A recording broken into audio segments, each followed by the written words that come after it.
Okay.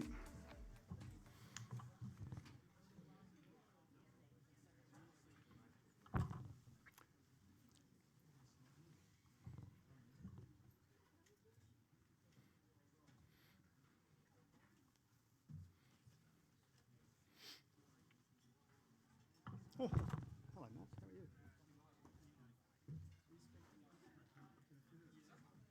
Let's get underway. I hate starting late. Good evening, everybody. If I could get you to take your seats, that would be terrific, and we might be able to start something close to being on time.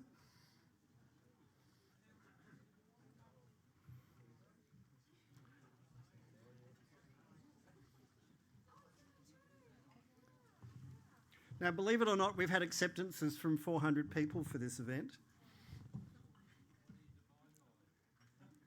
And a lot of them are not here. But they may come in dribs and drabs, or they may have found something better to do this evening. Who knows? Either way, though, I do invite you to take your seats. And thank you. Now, people will continue to come in, but if we wait for everyone to be here, we'll be here for a very long time waiting. So let's get started. Could I remind you that these are fabulous little gadgets, but could you do us the courtesy of not being the person whose phone interrupts this afternoon? Please, once more, just check it's on silent or off. My name is Jon Faine. I'm a Vice-Chancellor's Fellow here at the University of Melbourne, and I have the absolute privilege of hosting these proceedings on the future of cities, and we're dividing it into 3 separate sessions.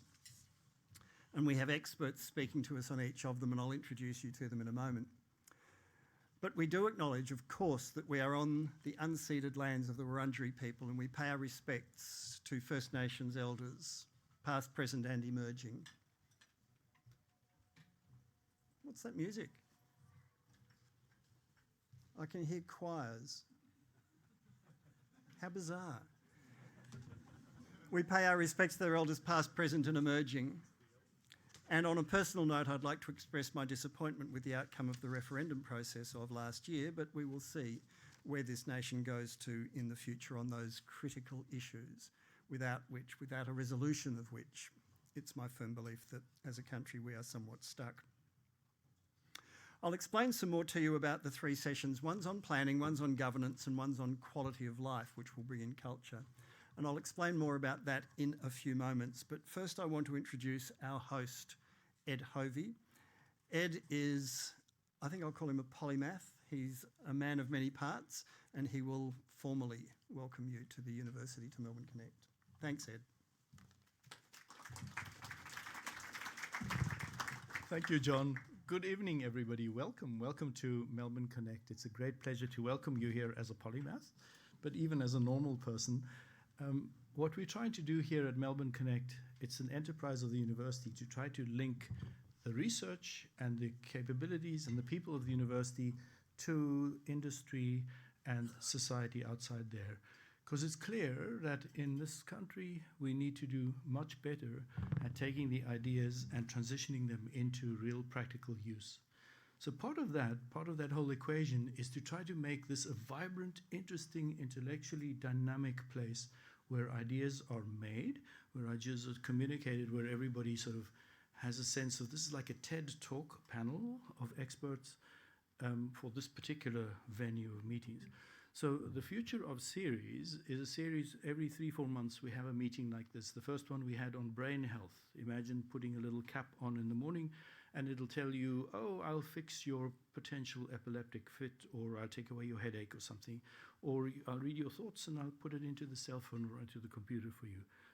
Experts from various areas in biomedicine, bioengineering, neuroscience, etc. were talking about that. The second one we had a few months ago was on smart materials. Imagine your clothes having all kinds of sensors in them, or self-healing concrete, or buildings that know how to adapt to the environment. This one we have here is on the future of cities, and we'll talk about that in a second. The next one we have is on the future of entertainment. Imagine you walk into, or you put your virtual reality helmet on, and suddenly you're in a soap opera and you're talking to people who may or may not be real people. There may be AIs, bots and things, ChatGPT, and you can have a wonderful sense of entertainment. Or you're playing a basketball game and you're tapping the ball in virtual space and your opponent is in Arizona and the other one's in Korea. All this is coming. So our question is, what happens in the future? And in this particular case, what happens in the future in 50 years? In 50 years' time, most developed countries are going to be shrinking. Most developed cities are going to be shrinking. It is possible that we're entering cities that look much more sort of bifurcated between the people who've always been there, who are highly developed and educated, and people who come from the Philippines and Nigeria and others from societies where there hasn't been so much education and development. And history has shown, as you see in Europe, many places, that that's tense. So this is the kind of thing we want to avoid, obviously, right? So how do we plan for cities in the future where that is not going to happen? What must we do as technology advances and as society changes and as things like ChatGPT evolve and so on? How can we best deploy our knowledge, our expertise, our talents to make the best life for all of us, and for our children in the future? That's what this panel is about. And you're going to hear from experts from all over. Jon will introduce them to you, and they have a very interesting set of topics. We've talked about them a lot. This is supposed to be like just a conversation in your living room with experts, with wonderfully interesting experts. I hope you enjoyed as much as I planned to. Now it's my pleasure to introduce Professor Mark Hargraves, who's here, who represents the Vice Chancellor, and he's going to formally open the event. Thank you, Mark.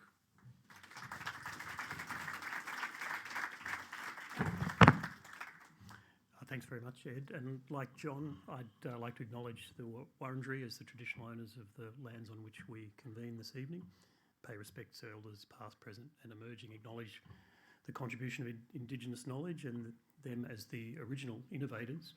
And on this site in particular, the site of the Royal Women's Hospital, former site, site of great happiness for many, but also sadness for some, and we acknowledge that on this site.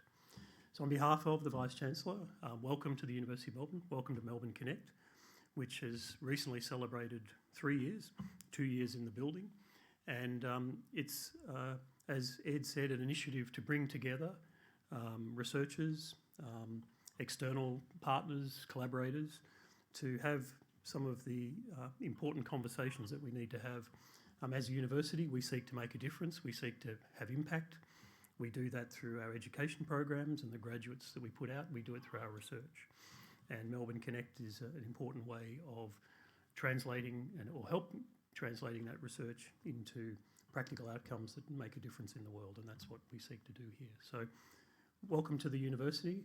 I hope you enjoy the conversation. I'm looking forward to it. And I guess I declare the forum open and hand back to you, Jon. Thanks. Thank you.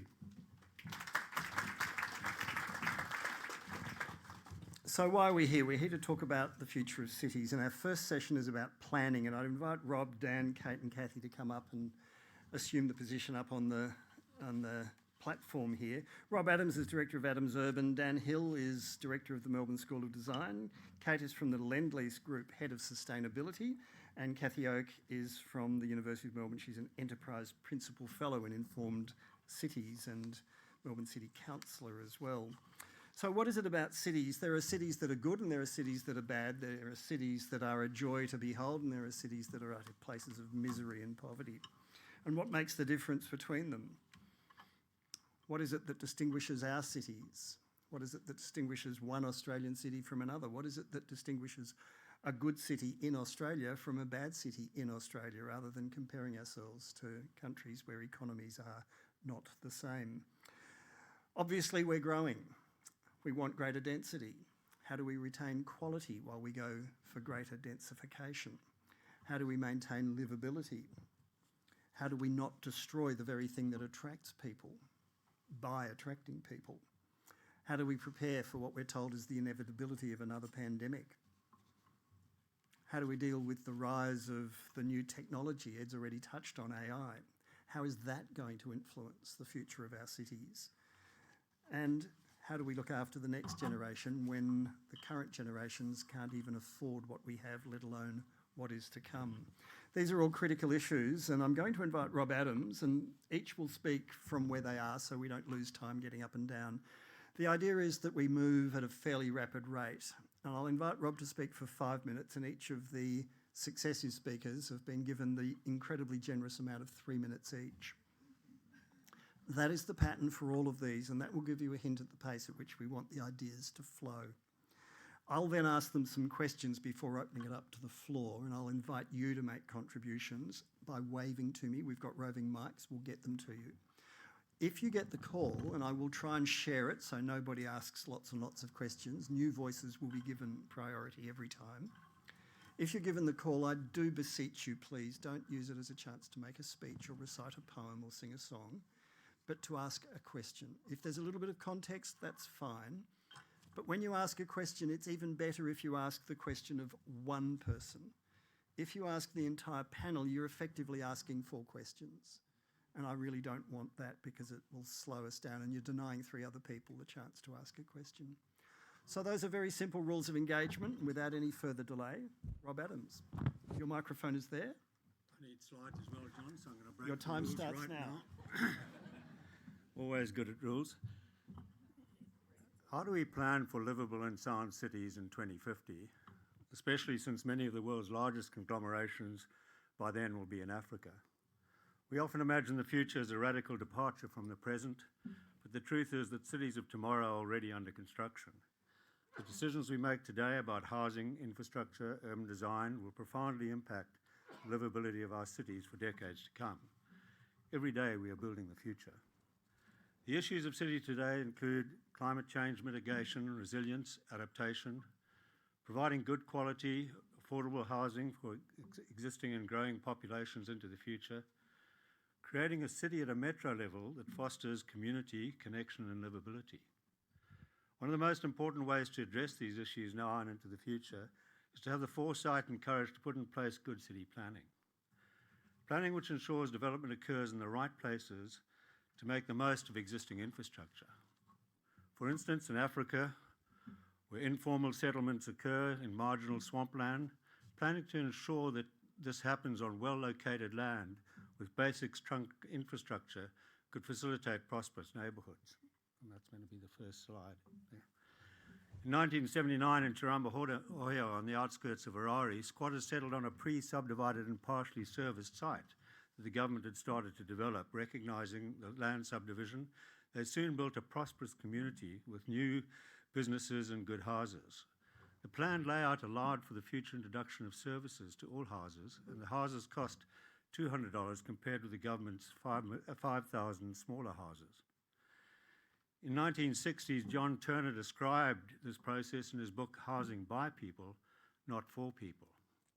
So this is not a new idea, but an idea like many that has not been implemented. Coming closer to home, consider the issues faced today on the fringes of Melbourne. The Vampire 2006 study by Griffith University highlighted the struggles of Australian fringe dwellers in all our capital cities, with mortgage stress and isolation. Here, unsustainable sprawl traps residents in debt with an average income on the fringe today of $47,000 to $57,000 per annum, while car dependency for a single car, according to the Automobile Association of Australia, is currently $21,000 annually. This has well evidenced negative impacts on health, family, well-being, productivity and climate change. This situation is not new, and in the face of a failing city centre in the 1980s, the introduction of high-density residential developments saw housing units grow from 685 in 1983 to 65,000 today. Strategically located, they created a vibrant downtown, expanded the number of hospitality and retail businesses, lowered government rates and created a walkable city of neighbourhoods where car ownership dropped to 45%. All of this happened with minimal addition to infrastructure costs. The success of the strategy, named Postcode 3000, points to a huge opportunity for our future cities beyond the central city limits. In 2010, the Transforming Australian study, commissioned by Victorian Government and the City of Melbourne, showed an alternative to unsustainable sprawl through planning that constrains future development on the fringe and builds back on existing transport infrastructure. It proposed housing it proposed housing double Melbourne's population through development on only 7.5% of the metro land. This intensification would occur in and around train station and on non-sensitive properties directly facing road-based transport corridors. It needs only be 5 to 8 stories, medium-rise development, and would save 1.1 billion on infrastructure costs per million people housed in this way. This is not a simplistic pipe dream. Melbourne's transition is already underway. The ABS census 2011 to 21 showed 56,000 new homes built alongside tram corridors without the assistance of the planning scheme. With a known capacity to accommodate 2.4 million people along these corridors, imagine what may have happened if in 2010 the planning scheme had allowed code-compliant development controlled by guidelines that required quality development with a proportion of affordable units. So how do we plan for livable and sound cities in 2050? Cities where density fuels innovation, reduces costs and fosters community. We start now. We notice that what isn't working and make the changes we know will help. We do it incrementally, knowing that the small steps add up. We seek people-oriented outcomes and solutions that benefit most parties. We are led by an optimistic vision for cities, one not stuck in the past but envisaging the best of what cities have to offer, a flourishing ground for innovation, connection, community and celebration. And we adapt as we go and as things change. This is particularly pressing with our current outdated and cumbersome planning scheme. Rather than over 70 zones, consider a planning scheme with 3. Areas of maturity that need little change, our current neighbourhoods. Areas of transition, activity centres and corridors that are changing to meet the new demands for affordability and intensification. And key development areas, our brownfield sites. The future of our cities is not predetermined. It's a story we write today, together, chapter by chapter, with every decision we make about urban planning and development. By focusing on equity, sustainability and adaptability, we can create cities that are not just functional, but thriving places where everybody can prosper. Thank you.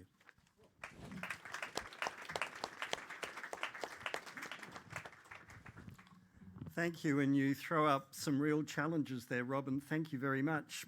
Dan, by way of commentary, your time starts now. Thank you. And have I got some slides as well, John? Oh, complicated. How about I can give you the cue? How's that? There we go. So this first slide, don't try and read all those words. Is it not up? All right, well, you can't read all those words. Imagine a lot of words. So I'll walk you through some of them. Just think of this as a kind of a smorgasbord of challenges, really. I'll pick out a few. I fully build on and agree with everything Rob said there, actually. And I want to sort of underscore that by saying we can't build our way out of this, actually. We have to work with what we already have, work with the cities we have, the people we have, the materials we have. What all of these words add up to is that construction is amongst, well, essentially the most extractive sector that we have. Uses all the world's cement. That's one of the most carbon-intensive materials you could use, other than steel, which it also uses most of the world's steel for as well. Bricks, incredibly problematic. All of those things make everything worse every time we make a building in the traditional business as usual way. It's about 37% of all global carbon emissions and so on and so on. So we cannot build in the normal way to build our way out of this, as we have done arguably for the last 2 centuries, probably. So there's the paradox right away. We talk about things like a growing Melbourne, and we have housing targets, as you know, several 100,000 a year. Germany has several 100,000 a year. The UK also has several 100,000 a year. If we did all of those things, research by UCL shows that if we just went for the UK's housing target, that would use the entire carbon budget for the whole country. So no carbon left for football, shopping, clothes, music, whatever else you want to do, right? So we can't do that either. And at the moment, housing policy is kind of in a box over here, and climate policy is sort of in a box over here. We can't get away with that anymore. So this underscores, again, some of what Rob was saying there. Gentle densification, clever strategies to infill, the kind of building that he's describing. But actually, the other thing that I'll come to here is that we can use some of the curves around us at this point. So the population slowdown actually is a global pattern. And we talk about Melbourne at 10 million. I'm not sure where that 10 million is coming from, to be honest. Every single country in the world, except a handful actually, largely in Africa at the moment, have already slowed down their population growth. So that's what all of these curves say on the left-hand side there. Danny Dorling's book, Slow Down, is a fantastic guide to that. So we're looking at a world within about 2050, 2060, where we're a steady state and reducing, actually, certainly in most of the countries. So we can't all, why would we assume that they're all coming to Melbourne? That would be an impossibility to think about. So to think about a little less than that. That diagram on the right-hand side is then the challenge in terms of building again. This is from Denmark, who are quite good at building things in a sustainable way, kind of. But they say the only way we stay within 1.5 degrees, which we've all signed up to in the Paris Accord, is to drop the amount of carbon per square metre by 90% in any new building, and actually reduce the amount of building by about 2/3. So there's the paradox again. So I come back then to the final point. There are things that we can do, and very briefly. This is, in the top left, a project in Taiwan called Thai Sugar, which is using salvaged hardwood, reclaimed glass. It's a significant building, as you can see. It's kind of in the 5 to 6 stories category that Rob talked about. It's by a high-speed rail station. But every material in there is coming from somewhere that already was in a building, and it's being reused very carefully indeed. The one in the bottom left is in Nagoya in Japan, exactly the same. Normally that building would have been torn down. The average lifespan of a building in Tokyo is about 27 years, traditionally. In this case, they said, we're not going to tear this down. We're going to rebuild it with local cedar, logs, rammed earth, all kinds of things there. The one in the middle, the cartoony one at the top, is in Bristol. It's a real one. It's a community land trust, so it's shared by the community, owned collectively, and they're building within that space there.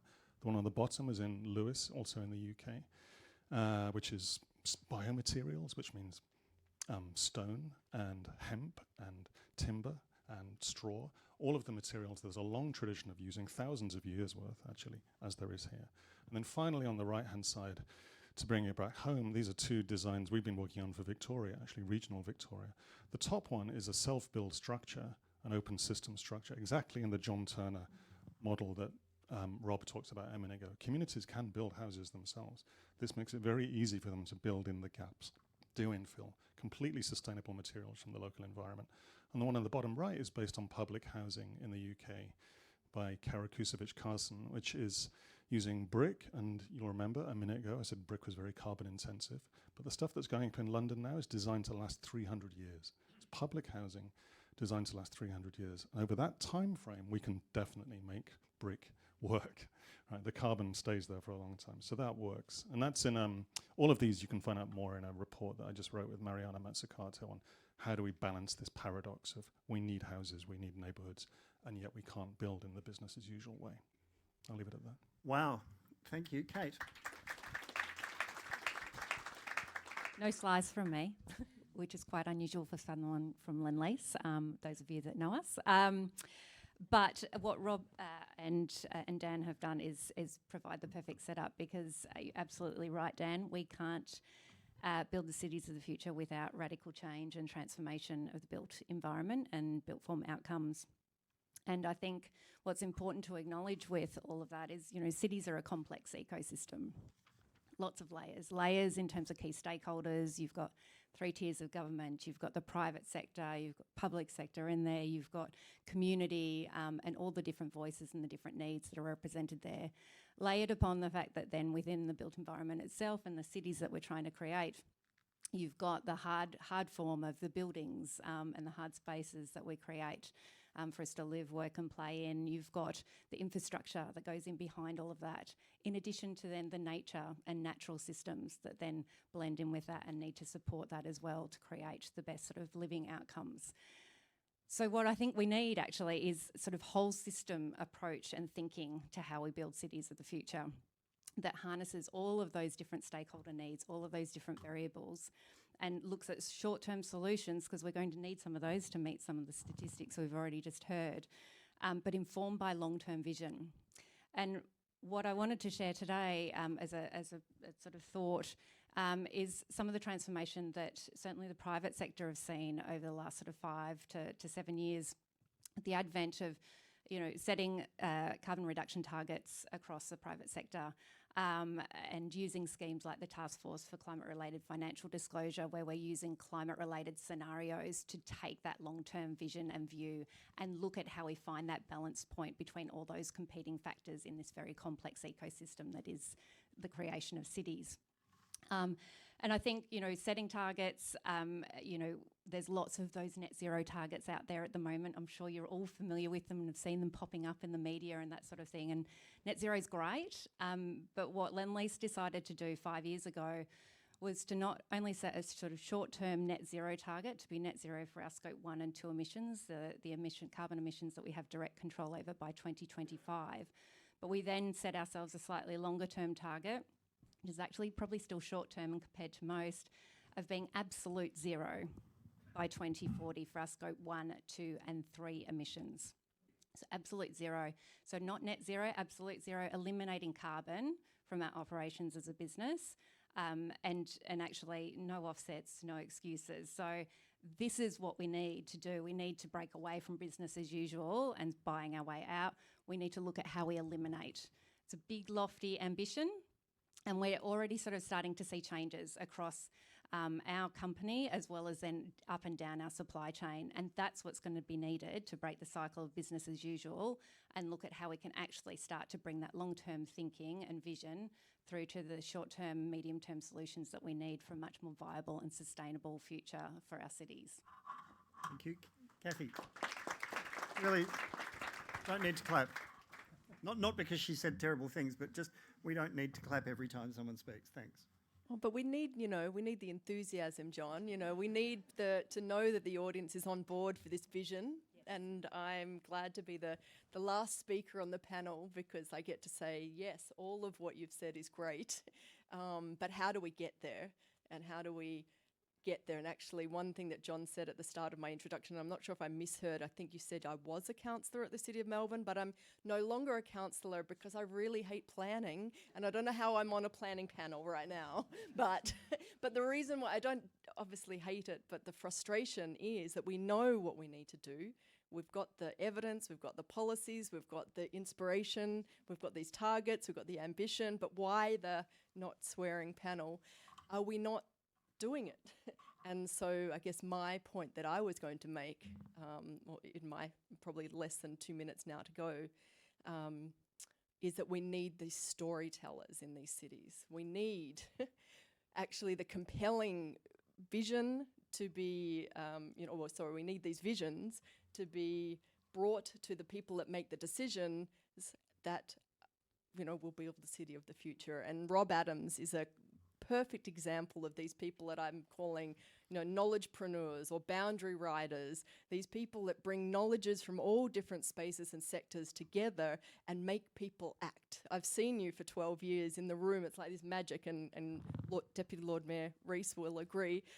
You hoodwink people essentially with your vision, your coloured charts, but it's evidence-backed data. How do we get this done? You're one of these visionaries that we need in the city to actually compel us to get to where we need to be. And I've been interviewing 20 other boundary riders, as they're so-called, around the world for a book. And one of the questions I'm asking, though, is if you could build back better, as we've said, after the apocalypse, who would be on your superhero team and why? And the two most common personas, or they do name some people, but the two most common personas of these 20 people I've been speaking to are that in your superhero team to build the future and the cities that we need young people because it's their future. They don't have the myths and the barriers that are stopping us getting to where we need to be. And we need the wisdom and the lived experience of resilience and sustainability of our First Nations people. So, and this is people from across the world. So Indigenous perspectives on sustainability is absolutely critical for the future of the cities. When we think about how Dr. Mandy Nicholson talks about the different layers of country from below to the sky country, we know that we need to incorporate all of those aspects into the way that we plan the cities of the future. So. Okay, thanks, Kathy. And speaking of superheroes, look at her boots. Now, that's an example of superhero attire right here, right now. So I've got a few questions and then I'll look for hands coming up from the floor. And Kate, first of all, if you're going to eliminate carbon, How do you do that without putting up the cost? Well, we have to. Got Yeah, but how? shareholders. So you've got to work with the supply chain. So for us, so we use, the cement, the steel, all of these really hard to abate materials that are very carbon intensive in terms of their traditional production. We're working very closely with our supply chain partners who are, in the midst of investing just as heavily as we are in terms of looking at how they decarb the production and the processes associated with those materials, and providing, the role we can play in that supply chain is sending a really strong market signal that we're looking to decarbonise the buildings and products that we're producing. So an example of a residential building we built at our Elephant Park development in the UK recently. We went out with a very clear tender for just the facades package as an example, saying that we wanted a reduced carbon facade solution for the building. Was very clear about the targets that we had in mind in terms of carbon reduction. Went out to tender, competitive tender process. 3 tenders came back. The one that we selected hit the carbon reduction commitments that we had in place, and it was at price parity. So if you can send that strong market signal, it gives the confidence for those other supply chain elements to start investing in their own decarbonisation. Okay, I've never seen a solar-powered cement mixer or a solar-powered crane. Yeah, so you can electrify and then look at how you can find green power options to power them. A project in Barangaroo, One Sydney Harbour, we've been using an electric concrete pump, which has actually ended up saving us money in the end because it's far more efficient. It's actually quieter. It's a little bit safer to use on site. There's a whole bunch of win-wins attached to us actually electrifying that process and that plant and equipment, in addition to the carbon benefits that we get. Okay, you don't strike me as being fully subscribed members of the Greens, though. No, so we're obviously, we have shareholders, they're looking for us to make a profit.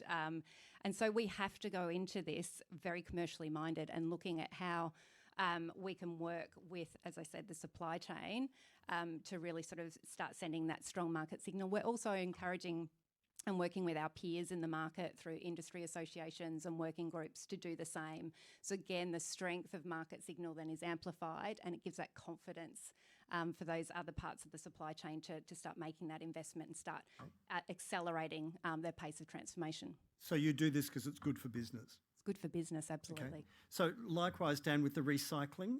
Recycling seems to me to be an incredibly costly way to build. Having done a bit of it myself at a domestic level, there's nothing easy, cheap or quick about it. In fact, it ends up costing you more to use recycled materials than if you'd just gone and ordered stock standard stuff. So how do you think that on a mass scale, at scale, commercial scale, it's cheaper? We've optimized the wrong things. So, we've made it easy for you to chuck away old stuff and buy new stuff instead and not worry about that. Economics, you call that an externality. It's out of sight, out of mind. I'm not paying for the cost of it. I'm not seeing the value in all of that material. So we'll have to completely rewrite the way we think about our relationship with natural materials in that way. I swear, probably nobody in this room knows where any of these materials come from, I imagine. I don't know myself for what it's worth. Probably don't know where the materials we're all wearing comes from. A lot of us anyway, I'm sure some people do. That isn't the way that Kathy's boots, for instance. Yeah, well, exactly. They're from Mars, clearly. But humans haven't lived that way for most of our time frame. We would have known where materials come from, absolutely. And I think this is the power of what Kathy was talking about. To some extent, indigenous knowledge systems, that's one of the learnings from that, would be a very different relationship with materiality, local materials and where they come from, and valuing that. The other thing I'd say is that asking a building to be paid for purely on its bill of materials is a weird thing to do. The building is built for a reason. We don't make cities to make buildings. We make cities to make community, culture, conviviality, whatever you want to be. Right? So buildings are a necessary enabler of those things, but they're not the point. And yet we're asking Kate to figure out how to cover the cost of that without looking at actually the use of the building. So the one thing I would say is that if we thought about budgeting a bit more imaginatively, for instance, again, sorry for the UK example, but if we decided to, in the UK, solve homelessness by building public housing, that would cost about £6.5 billion, right? Just to make enough houses for homeless people to move into. However, the value of that to the health service, the social service, all of those things, is about 8 billion savings. So we would make a profit, if you like, of £1.5 billion by looking at that total budget, which is, again, the whole point of making a building, to give people a home, not to do a business transaction, but for a home. So there's value there. Okay, but in the short term, which is something we can get our heads around, getting rid of a skip of rubbish from a building site would cost 5 times more than it does now, for instance. You'd increase the cost of throwing things away to make people think more seriously about how much stuff they put on a building site in the first place. You could increase the cost. You could subsidise other things. You know, when I worked in the Swedish government, we would look at, say, well, how do we incentivise the kind of things that we'd quite like you to do instead by making that a bit cheaper? Yep. So yeah, you can use sticks and carrots either way, but it's not just sticks. Okay. And Rob, you talked about many things, but you didn't talk about politics. You didn't talk about, and I know the next session is about governance, which is different to politics, but it will bring it in. But you can't do any of the things you're talking about unless you've got the political will, and the political will comes from a mandate from the people, does it not? I think that's exactly right. And the reason Melbourne has transformed itself over the last 40 years is really as a result of the politicians, not the administrators. I mean, the politicians back in the 1980s decided they had to change the city, and they had the courage to do that. And that was both state government and local government. I mean, Evan Walker and David Yenkin at state, Lecky Ord, Trevor Huggard, and all the others at local government. So they basically realised the city they were building at that stage was failing, and they needed to change it. And a plan was written to see how that change would come about. And it was very simple. It was going to be a 24-hour city that looked and felt like Melbourne. And what they did is put in place a strategy that was incremental, did the small things to build on the character of Melbourne and bring back a residential population. And Postcode 3000. Postcode 3000. Yep. So the politicians are absolutely essential. I mean, you know, there's some decisions that need to be made now that can only be made by the politicians. I mean, when we go out and say we're going to actually transform 10 activity centres, why not every railway station in Metro Melbourne? What's special about those 10? You know, there's no discussion about the transport corridors. 2.4 million people can be located along those corridors. So there needs to be a political will. But there's the conundrum. Where do you get political will if within the administration you've contracted out your intellect? But all you've got is risk managers now, and you haven't got creative people sitting within the bureaucracy that are going to tell you hard, true facts about what you need to do. Paid for and endorsed by Rob Adams. Kathy, that brings us to the elected representatives, which is, as you said before, something that you used to do but you don't anymore. What's the reality like? You know, you try and introduce these changes and you get people screaming and shouting and throwing tomatoes at you.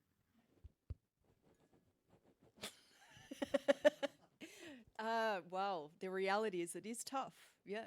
And this is part of, I guess, my point around this compelling case. And a compelling case isn't about shouting back or being defensive, you know, it's about listening and trying to meet the yelling where it's coming from, I guess, that compelling case. But a good storytelling example that I have, and it links to something at the City of Melbourne that we're incredibly proud of, is the urban forest strategy, where it was a incredibly compelling story for us data nerds. You know, you could see the data that the trees were dying and that they needed to be saved, and I loved that narrative. Totally in my mind. But I remember getting lots of phone calls or interviews with certain, I'm not sure about you, but other radio hosts, the bad ones, yeah, who were concerned about, oh, but you're going to ruin Melbourne, and what is Melbourne going to look like if you change the trees? But at that same time that they were yelling and saying you can't change the forest, you can't change the landscape of Melbourne, I was having this amazing conversation with artists at the Malthouse Theatre, and I was sitting in a circle with a well-known author and a curator and a dancer and like all of these amazing creatives who were then listening to me talk about this conundrum of we need to change the makeup of our trees so that it's resilient, into the future, that we have the amazing landscapes that we have right now, but in 100 years' time. And they all started crying when I was telling them this story, and they're like, but how do you bring the emotion into the story that you're telling, rather than just the data and the numbers and the figures? How do you actually bring them into the narrative and allow people to grieve the trees? How do you allow people to actually choose the trees that they want to have in their neighbourhood, but if you give them the right information about the types of species? But anyway, I'm going on, but the point of that was that, that politicians can make the right decisions if armed with the right stories, and with the right, the compelling narrative. All right, one more from me, and then I'll look for questions from the floor instead of staring at the panel and being bewitched by Kathy's boots. None of you have talked about equality. We're used to the digital divide about technology, but the wealth divide and inequality is the clearest marker in a city like Melbourne at the moment of haves and have-nots. And we often refer to the donut, where the inner ring is developing on European lines and the outer rim is developing almost on Californian or the worst of American urban design lines. And we're getting this incredible divide. You touched on it very briefly, Rob, with your graph on the oil effect, but it's more profound than that, is it not? And I want each of you in turn to briefly address that, if you could, before I take questions from the floor. Rob. Well, I think the problem is, and it goes back to the story, I mean, the story is, if you need affordable housing, then the cheap house and land package is on the fringe. But that's the wrong question. Livability is the question. So if you actually want to have something that is closely located to where you're going to work, that doesn't require you to have a car, and allows you to, in fact, walk to most things you want, it's not on the fringe. But we don't sell that story. We sell the cheap house and land package. So we've got to start talking about the cost of living and the impact that that's having on our society. So if you look at all the indicators on the fringe, obesity, family violence, bad health, all exist on that same diagram as the vampire diagram. Yep. So, we've just got to start telling the right story. Do you do it by creating urban congregations around the fringe rather than the hub and spoke? Well, I think that's exactly right. And I think COVID's done us a huge favour in that way, that we actually realise we don't have to go to work every 5 days of a week, that we can actually stay in our local area for maybe 4 of the 7 days, and that means we're investing in those areas.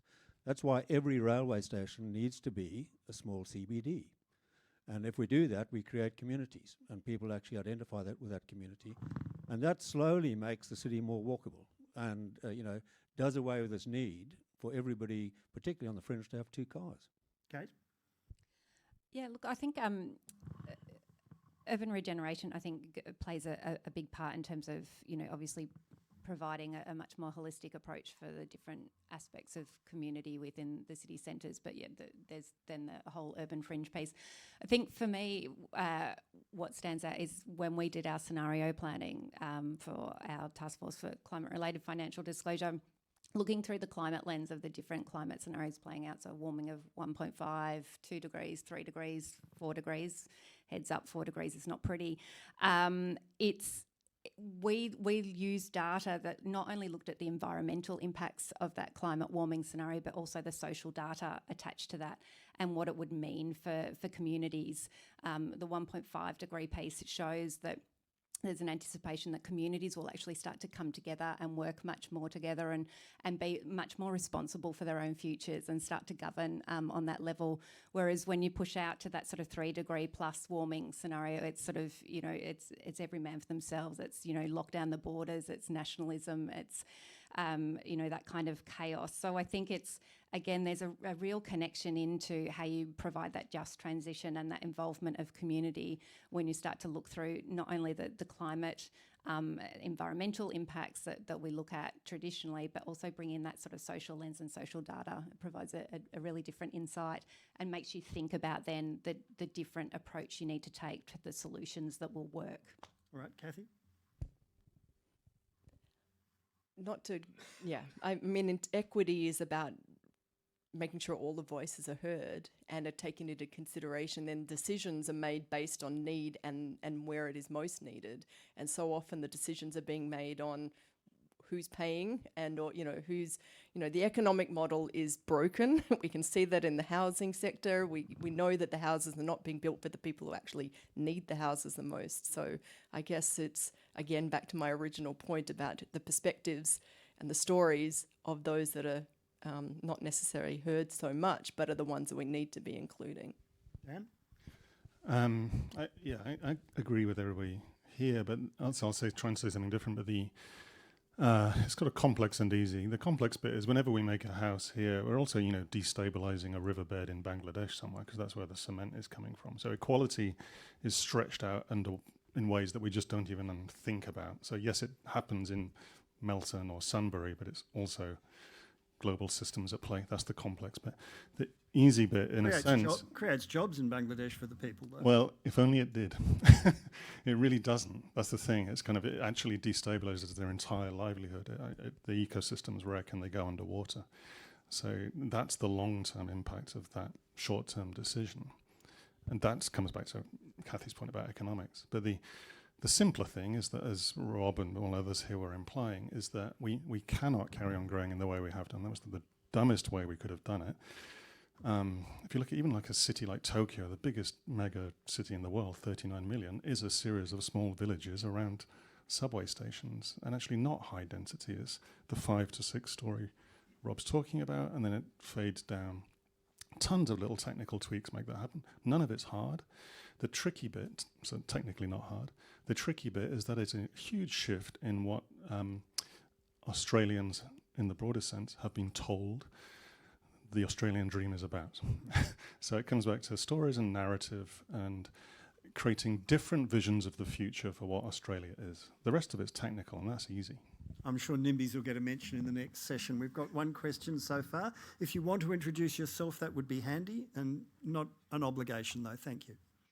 My name is Jeff Robinson, and I agree with Dan that the change that we need to make in the industry around we can't build our way out. We haven't got the carbon budgets, we haven't got the labour, we haven't got the physical budgets to do that.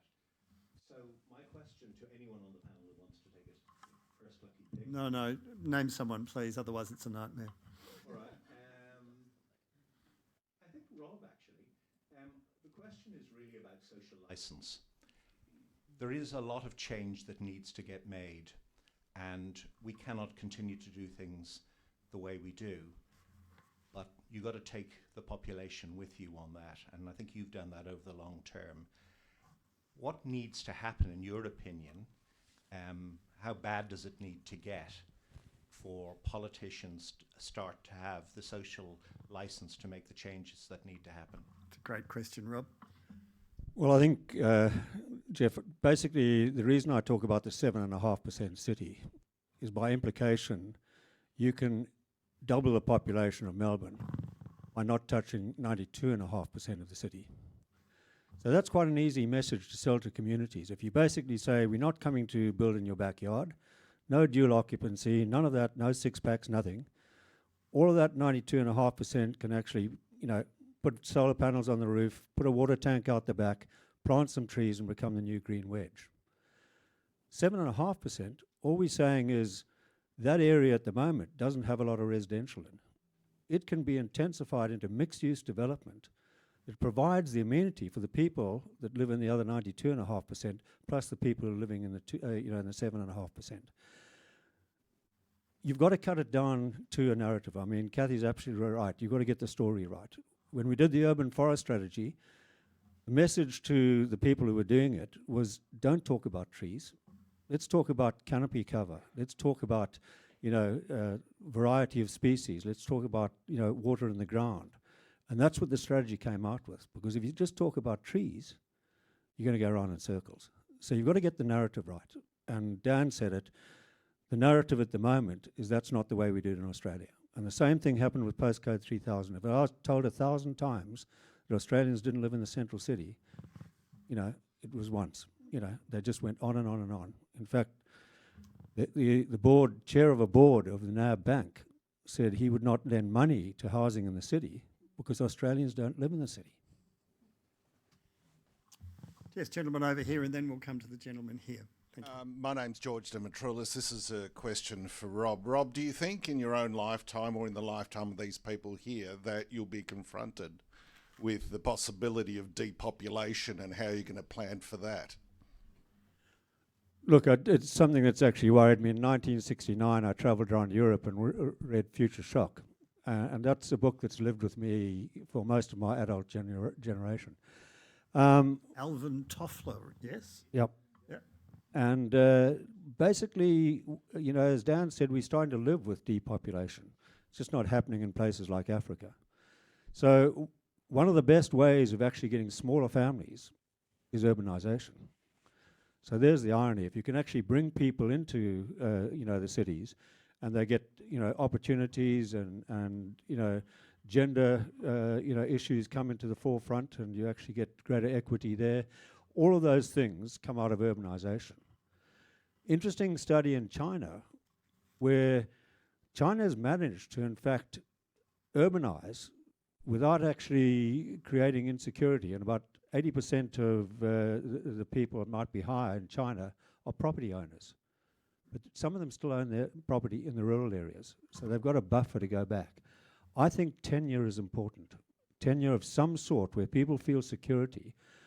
Those houses that I was talking about in Harare, the $200 that it cost to build the house wasn't on materials. They were sun-dried bricks, they were recycled windows, all the rest of it. That was mainly labour. You know, $7 1,000 for the bricks. Someone was making them out of sun-dried. So, yes, we'll see depopulation, and it'll have an impact, but the countries like Africa that are going to really need to turn around, and I think that's where the big issue lies. Anyone else on the panel briefly before we go on? Just to say, yeah, I mean, Danny Dorling's book, which I referenced briefly, is called Slow Down. He describes exactly that. The population slowdown happens, many reasons, but many of them are to do with women having control over their bodies and reproductive rights, good childcare, education, some of those things, and then you average out about 1.7 kids a household or thereabouts. So that creates a steady state. If he says, if we reframed the way we think about things like growth, that's profoundly useful. That brings carbon back in within the bounds of what we can handle. It brings growth back into something that we can actually handle and work with. It's a slower, more careful way of living together. All of those things suddenly start unlocking in very powerful ways. But that, again, coming back to narrative, there is not a politician here, I suspect. I don't know, Nick, you can check in a minute, but very few of them say that we are going to pull our GDP back. You know, we're deliberately going to actually pull it back. Now, we won't have any choice because the population will do what it does. But there's an immense opportunity if we see it in that way, and then we do it with equality, to your point earlier. If we see that as a just transition, it could be a real answer to ways that we currently don't have an answer. Well, Japan is declining, China is peaking. China's declining already, so it'll be 700 million by the end of the century, currently 1.3. Italy will be half the size, Thailand, Poland, all of these countries, half the population. Good time to buy a villa in Italy, by the way. Japan will be 30% empty households within the next 10 years, right? So these are now people in a growth mindset say, oh, what a disaster. But it needn't be that way, actually. And we're beginning to do research in Japan about how some of those towns are actually regenerating because the property price is diminishing, not going up forever. Okay. I'll move on. Gentleman here in the check shirt, please. Thank you. Steve Somergy. I'll direct my question to Dan, both because of one of the slides you showed and also your last answer. There are two factors that haven't been mentioned as yet, although it was hinted in your graph. So 2 reports in the last 6 months will, I think, have an impact on some of the issues to do with cities.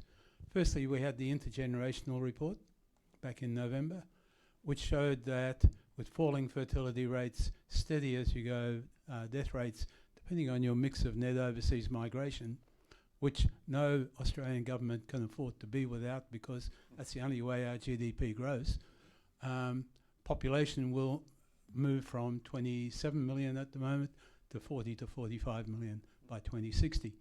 So it'll peak after that, not before. But the more important issue is there'll be 3 times as many over 85 and twice as many over 65. More of us will look like me rather than you. So that will have an impact on the type of development, type of services, the type of employment that will be required, and therefore how you populate. The second report, just close to the heart of this institution, is the Accord, which says with the changing economy and the development of digital and other technologies, we're going to need more skills, in particular university degrees, and 55% rather than 25% of the population will need to have a degree by then. So So can the I bring you to siting a of question, more development please? sites will be important. Can I bring you to a question, please? Well, the question is, how can we change the nature of our cities as a result of those two long-term factors? Yeah, So well, the current plans don't do it. I think that's right. I think so. They are long-term questions, but they're happening right now. Obviously, we have an aging population already, and the migration numbers are masking that. Without migration, Australia would also be a diminishing or steady state population. So we already have an issue with the way that aged care happens in our cities, and we're already building cities that are unequal. So the second part of your question, I think we just need to crack on with now. That's not a long-term thing at all. So that means entirely different job types, a huge shift towards the care economy, the different kind of neighborhoods, I guess, a bunch of us are implying here, that are walkable, safe, clean, green, all of those things that are, of course, fantastic for elderly people, but also great for children at the same time. There's a lovely project called 80 Cities, which says design around 80-year-olds and 8-year-olds, and actually is pretty good for most people. So we don't do that at the moment, actually, to your point, so I think that's a way we could reframe that. The first bit, I think, I'm not sure how we get to 40. I don't know, I'm not a demographer, but there's less water swilling around in the bathtub, basically, by the middle of the century. Now, whenever we make a building now, that's within that time frame. We should be making buildings that last for 100 years, right? Or you can adapt, but over that time frame. So during that time frame, we're talking about population steadying and then probably declining globally. So then how do we get to 40? Well, it can't just be migration, because migrants can't go all places simultaneously. Some are going to Seoul, some are going to Mumbai, some are going to London, some are going to Lagos. So why would it be here? So my answer then is, so what do you do with uncertainty? You build adaptively. You build ways that you can flex and shift and go on. And that's a different kind of building. It's a different mentality. And it's not driven by GDP as a metric. It's driven by care, actually.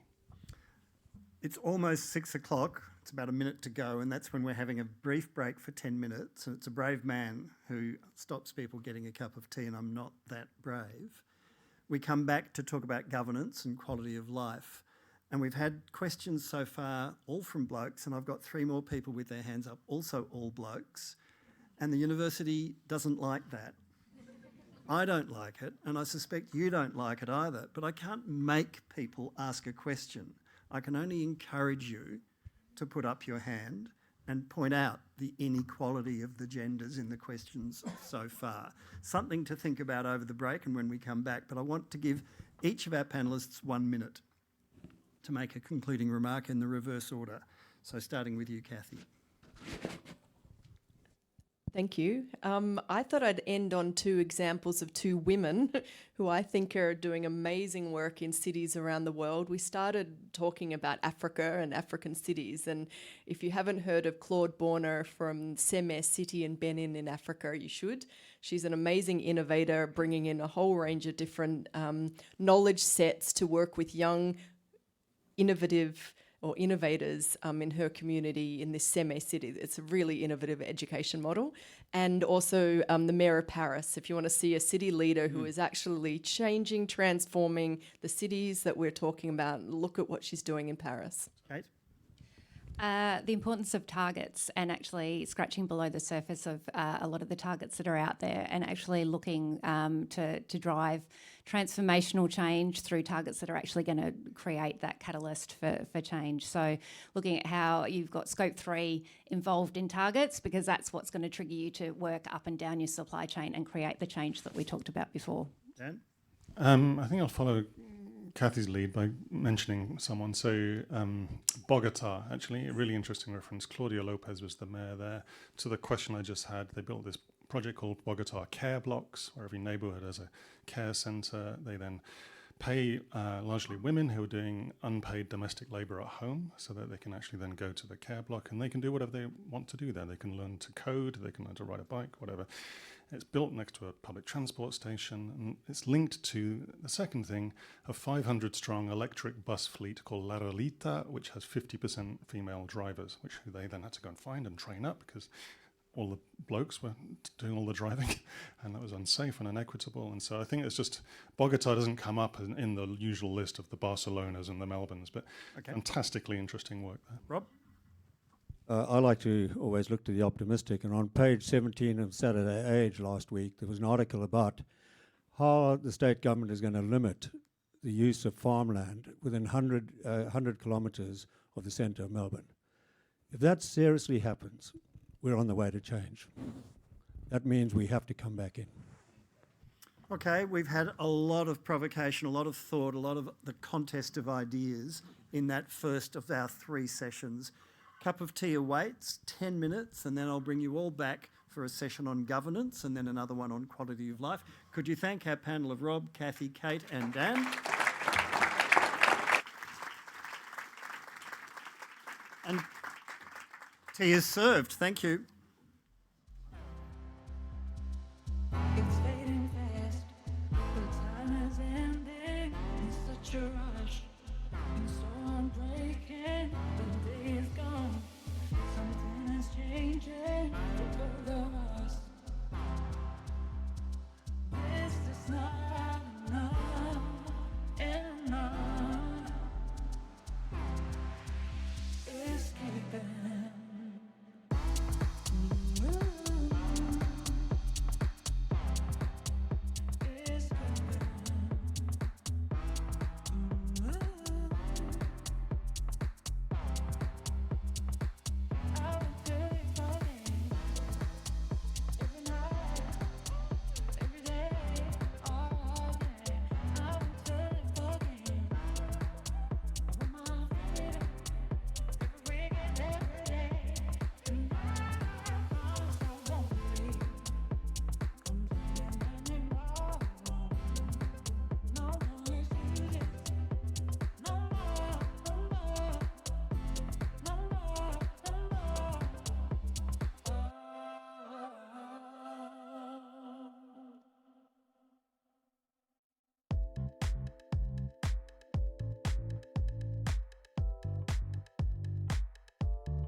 Can't even express myself.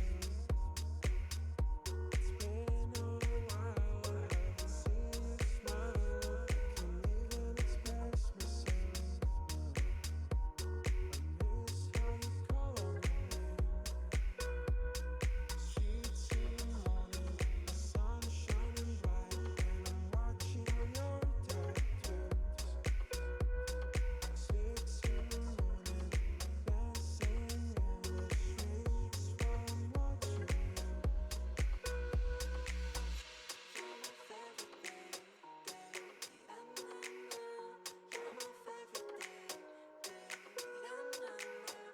you're my favorite day, you're my favorite day, you're my favorite day. You're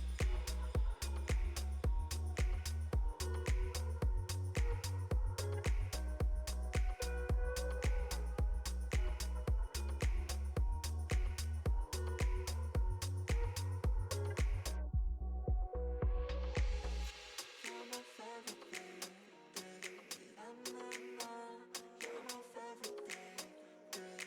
favorite day, you're my favorite day, you're my favorite day, you're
Okay, ladies and gentlemen, I know it doesn't seem like 10 minutes. It nearly has been. If I could encourage those of you who are still queuing up to move a little quicker, and if you could take your seats, and if the panel for session 2 could make their way forward, that would be great.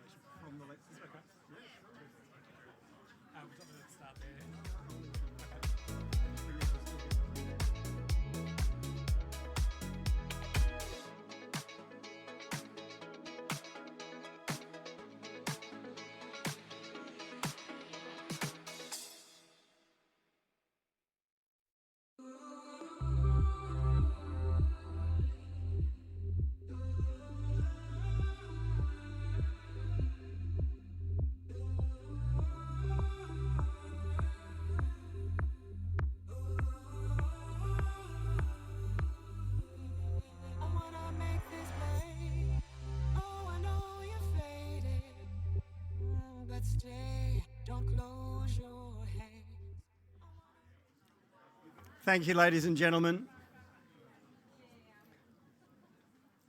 Nick, if you could come up to the panel.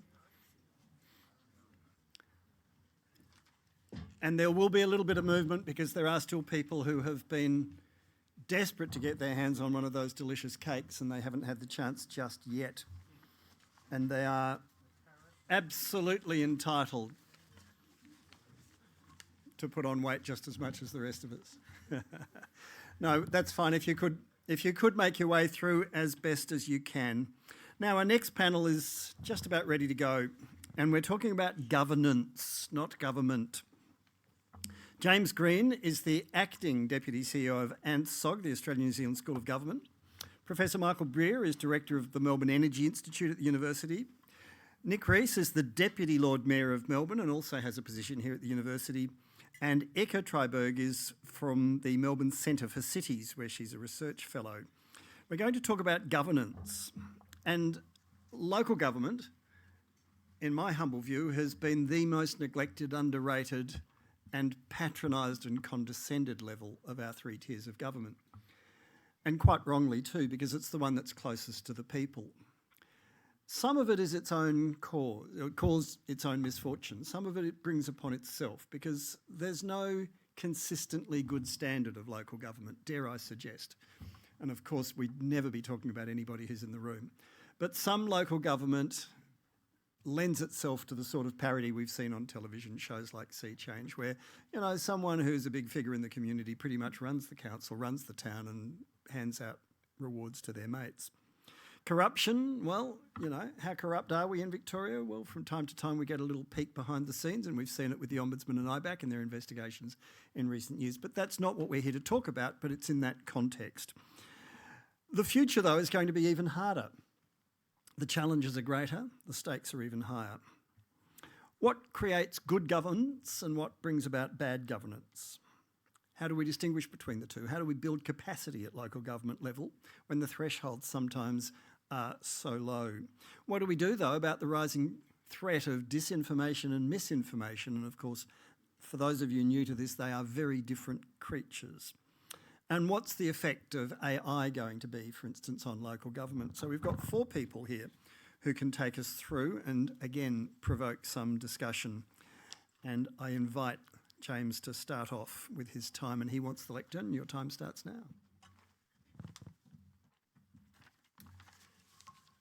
Thanks, John, and good evening. That framing is actually exactly where I wanted to start, so thank you very much. Some of you would have seen Indy Johar in Melbourne a few months ago. He describes cities as the minimum unit of change in the Great Transition. And for that reason, I think cities are actually vitally important to conversations about the future of government, which is what I tend to think about on a day-to-day basis. They're such effective laboratories for public innovations, and I think it's actually at the local level where governments actually make tangible progress working with a range of partners on so many national and global challenges. As the previous panel touched on, cities are also deeply complex ecosystems. They exist at the intersections of countless systems, and so they're the ultimate adaptive contexts, and there's the constant physical interface between the public and private realms. So for that reason, I don't think you can have a serious conversation about the future of government without having a serious conversation about the future of cities. Ed Hovey has given me the irresistible invitation to be provocative. I'm usually optimistic about the power of government as a force for good, but I will focus on 3 ways in which governments tend to fail our cities. The first, and I think it's appropriate to start here, is that governments fail to appropriately consider the past.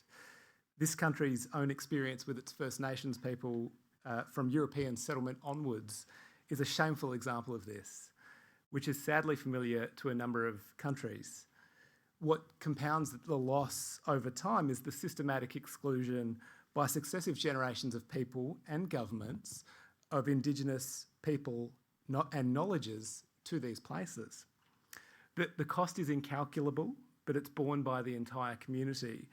And for our cities, it diminishes their creativity, authenticity, and capacity to harness our collective potential. At the other end of the spectrum, failing to appropriately consider the past can also see governments holding too tightly the lessons that it offers. There are numerous examples globally of governments planning for the last crisis and being left exposed when something different arrives, particularly when it comes to cities' long-term responses to natural disasters. The insight here isn't so much about city governments optimally weighting what's gone before, but embedding the practices of reflection and learning in the way they work. Another tension that governments need to navigate is forward-looking. How do they position for the future without trying to prescribe it or bring it into existence? A few years ago, the City of Melbourne hosted a wonderful exhibition on this city's history of the future, a reflection of the different futures that had been imagined for Melbourne at different points in its past, along with some fairly high concept models of public structures and landmarks that didn't go ahead, including a giant human hand building, for example, came regular reminders of how often some of Melbourne's distinctive public places and spaces had been threatened over the years. The lesson for governments isn't to regulate and stifle progress at all costs, but neither is it to disregard the imperative to change, to remain relevant and valuable to new generations of citizens. Governments are becoming more practiced in using foresighting, not to predict or invent the future, but to consider the possibilities, anticipate challenges, and build resilience for what comes next. Singapore is among the most established governments in its use of foresighting, where the function sits in the Prime Minister's office. Other governments have introduced different structures and disciplines to ensure they've got an active posture and perspective towards the future. Some of you will be familiar with Wales, which introduced its Wellbeing of Future Generations Act in 2015, which, along with a Future Generations Commissioner, requires public bodies to actively consider the long-term impacts of their decisions. The last government failure I'll canvass here is failing to effectively engage citizens in the opportunities and challenges of their cities. This may seem self-evident in our democratic system that politicians must be at least seen to be effective and responsive to the electorate, but the real risk here isn't actually occasional changes of government. It's actually the apathy or distrust in public elected governments and public institutions that diminishes our collective capacity to learn, to reason, and to make and support difficult decisions. Methods for citizen engagement and participatory and deliberative decision-making, like citizens' juries, tend to be pretty well understood, and a lot of municipal and state governments have used them. What I think is less well understood is the power of structured dialogue and engagement for citizens to ask questions, consider different perspectives, and ultimately change their minds. What can emerge from these structured processes is a greater understanding of complexity and nuance and trade-offs over time. Here in Melbourne, a deliberative process a decade ago recommended that council rates increase by up to 2.5 percentage points above inflation once the People's Panel understood how the money was spent. The notion of collective intelligence is one that's also got particular resonance in cities, connecting people and data to make new connections and insights. But to embrace this potential fully requires a different approach from governments that lifts the civic consciousness of the citizenry and creates avenues for public engagement and participation. So, 3 failures of governing our cities. None are absolutes, they're all by degree, requiring constant reflection, adjustment, and innovation. It is why the description of city shaping as choreography is one that's so resonant. In closing, I think that the most likely scenario for us going forward is not so much a dystopia, but undershooting our collective potential, which is something that should equally trouble all of us. Thanks.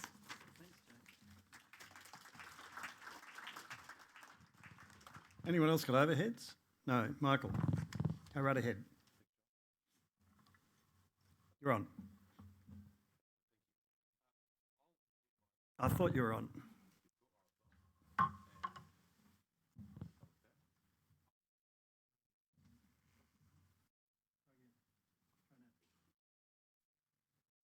Give you that one. There we go.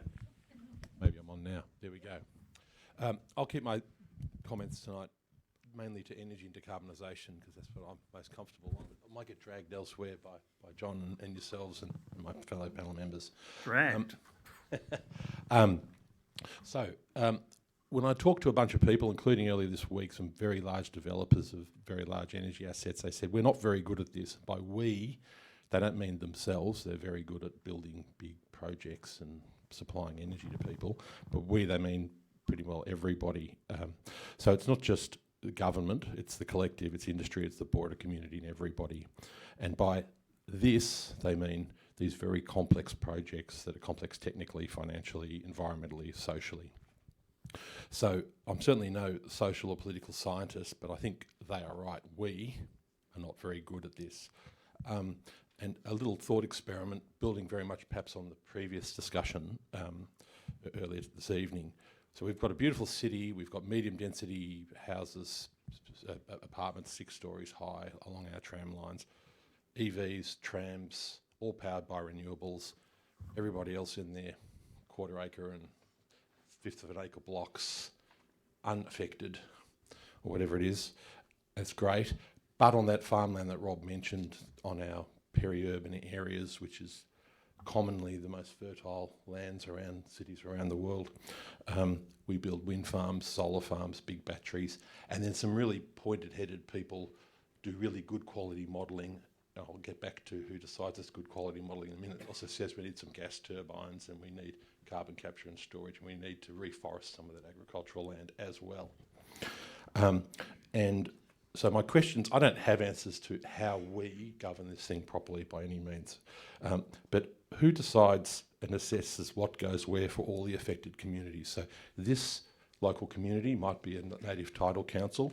This may be another Indigenous community that's not a native title council.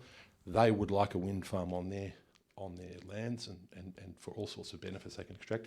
Another Indigenous group may not. A local town may not want that wind farm nearby, but those in those lovely tram-supplied streets in central Melbourne certainly do. So who makes that decision? Who decides what goes where to minimise the impact on biodiversity, which is an increasingly big issue with these complicated problems? Who decides what goes where for the impact on farming?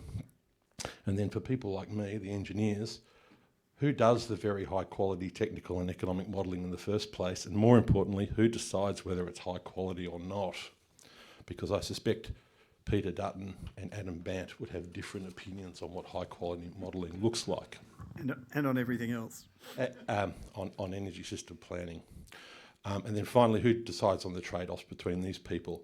And to Rob's point earlier, mentioning Evan Walker, as I get older, I keep thinking about my own father a lot. And he's a friend of Evan Walker's at this university as an undergraduate. He's an architecture graduate from this university in the 50s and early 60s. And before Evan Walker, during Evan Walker's time, we had the Public Works Department and other such things, the MMBW, which put the Thompson Dam where the Thompson Dam is, and so on and so forth. Maybe it's just me, the engineer, not the Renaissance social or political scientist, let alone politician, but some old things, of ways of doing things, fearless and frank advice by independent people doing the best thing on behalf of the Victorian people, for example, or other jurisdictions. Do we have to go back and reinvent that public effort? So old-fashioned, frank and fearless advice. I mean, really wonderful. Good to hear it. No, thank you indeed. Nick. Thanks, John, and thanks for the invitation to speak today. Great to see such a big and engaged audience here. And look, this is such an important topic, so it deserves it. So I've been asked to make some remarks about future of cities and government. I'll begin by a little bit of background about me. So I've worked for 2 Prime Ministers, 2 Premiers and 2 Lord Mayors. So I've seen all 3 tiers of Australian government from a number of different perspectives. And it has taught me that government is really, really important. If you look at what sets successful countries apart from those that are not successful, the failed states from the prosperous, you usually find it's the quality of their governing institutions, not their level of natural endowment, not their resource riches, but actually the quality of their governing institutions. And if you look at countries that we often look at very closely when we sort of plan what might be our policy future in a country, think about the Nordic countries, for example. Again, you see countries that are very well governed. And why is that important? Because a country that is well governed has a high level of trust amongst its citizenry. And if you've got a high level of trust amongst your citizenry, then it enables you to get difficult but necessary things done. So when we look at those Nordic countries, how do they achieve such ambitious emission reduction standards? The engineer beside me will tell me, well, it's got something to do with the nuclear power station over there in Sweden. But the truth is they're able to make difficult decisions because the population trusts those governing institutions.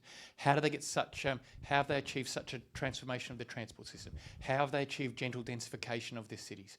Again, trust in government, trust in their governing and political leadership enables them to get difficult but necessary things done. Which brings me back to a sort of quote made by a former senior figure at the OECD a number of years ago, who was actually reflecting on climate change and said, we all know what needs to be done. We just don't know how to do it and then get re-elected. And again, the secret to cracking that puzzle is having good governing institutions and a high level of trust in your political and governing system. Now, the truth is that governance is getting more, and government is getting more and more complex in this country, reflecting the fact that we live in a more complex world and in a more complex society. You know, every year or two, governments come out and make bold announcements about cutting red tape, and they should. But then if you actually empirically study these things, you find that the number of pages of bills in Parliament, the amount of regulation that exists in our society, it grows and grows. Now, that's not an argument for unnecessary and burdensome regulation, but overall, I would say that regulation is generally leading to better outcomes for society, but it's certainly creating a more complex governing system. How many levels of government do we have in Australia? Well, I gave a clue before. You ask any high school student, they'll say 3. But do we really have 3 levels of government in Australia? You know, we talked earlier about COP and the commitment to 1.5 degrees. That is an example of a international decision-making at a 4th level of government that is having a very big impact on our lives here in Australia and decision-making in this country. I'll give you a 5th level of government. In the city of Melbourne, about 90% of the population live in buildings that have a strata title over them, and owners' corporations. And that owners' corporation makes all sorts of decisions about how you can live your life in that building. That's a 5th level of governments, if you like. And so this whole area of how we organise ourselves as humans, how we govern ourselves, is getting increasingly complicated. So, what could we do to improve things? I do think that governance in Australia needs a shake-up. That doesn't necessarily mean we should get rid of one of the tiers of government, but probably I would think more the allocation of particular decisions or who does what should be looked at very seriously. I generally believe in this idea of, I didn't always believe in this, but I do nowadays very strongly believe in this idea of this principle of subsidiarity. So you should try and devolve decision-making to the level of government that is closest to the people while accepting a reasonable trade-off around efficiency and effectiveness.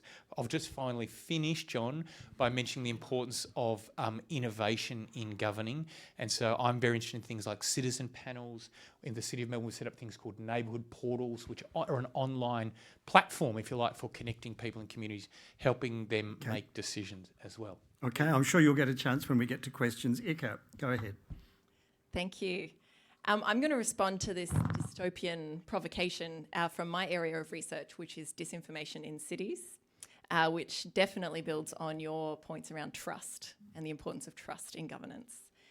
As far as dystopia goes, some would argue that we're already there in terms of cities, in terms of other levels of governance as well, as government and as society in general.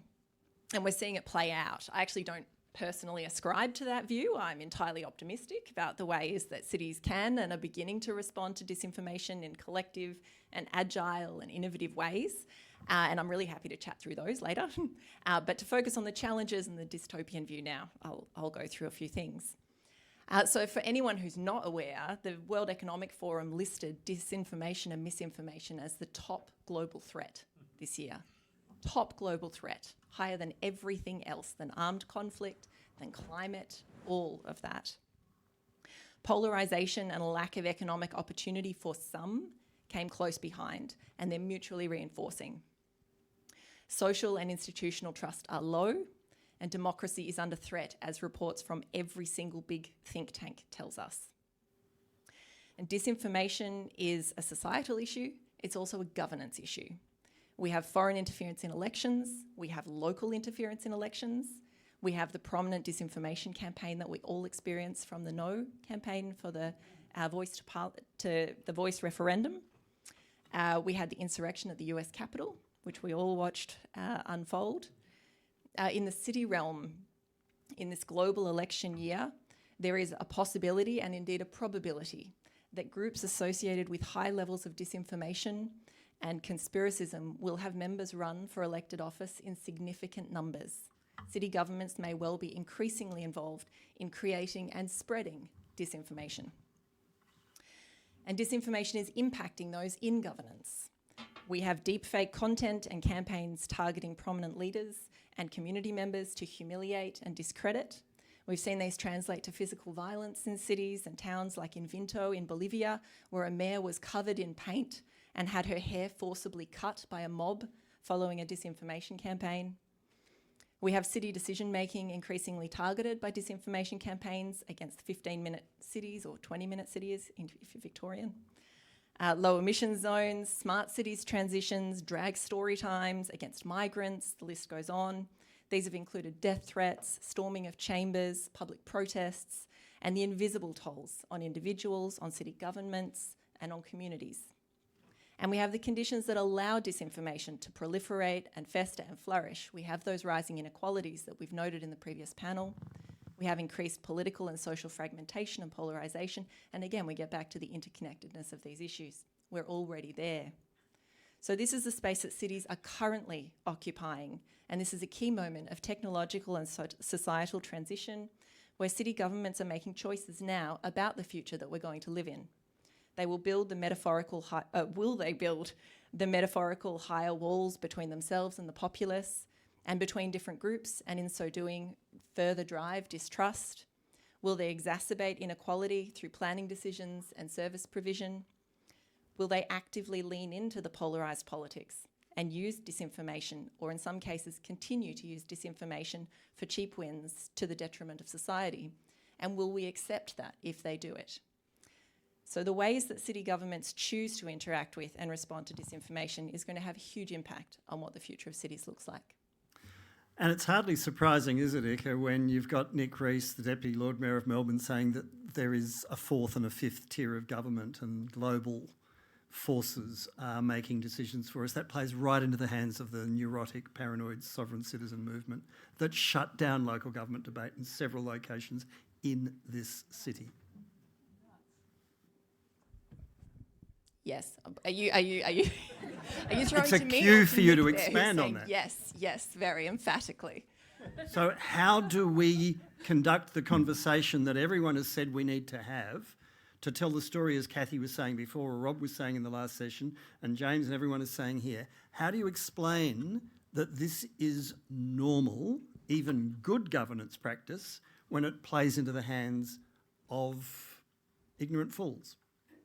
Well, I think that comes to one of the limitations in current disinformation responses, and there's a whole spectrum of disinformation responses. But to try and tell people the right information or the right way of doing things or correcting them is unlikely to actually change how those people are feeling, because they already know that. They've rejected that information already. There are a variety of other ways that we might use narratives and storytelling to create communities, and that's a really exciting space that the Council of Europe is operating in, that increasingly some cities in Australia are interested in, moving also beyond this notion of counter-narratives to storytelling and going, what is the story of our community and how do we weave in these various stories in a way that doesn't give airtime to damaging conspiracy theories, but does allow people to see themselves reflected in their community. Because there's some, as we spoke about earlier, there's a lot of disinformation that is motivated by finances. Sure. You know, it's clickbait, it's very profitable. That's a whole thing. That's not a space where we need to be trying to address narratives, engage with people's perceptions. But when we're looking at local communities and people who are, for the most part, whether they're involved in sovereign citizens or My Place, or some of the other key groups, they may well be looking for something that reflects their idea of community. And so finding ways that their narrative can be included in that. And that's where, coming back to the citizens' juries and the deliberative processes, those can actually be really valuable also in terms of helping people to understand each other's viewpoints. Okay, so Nick, we've got a civics deficit.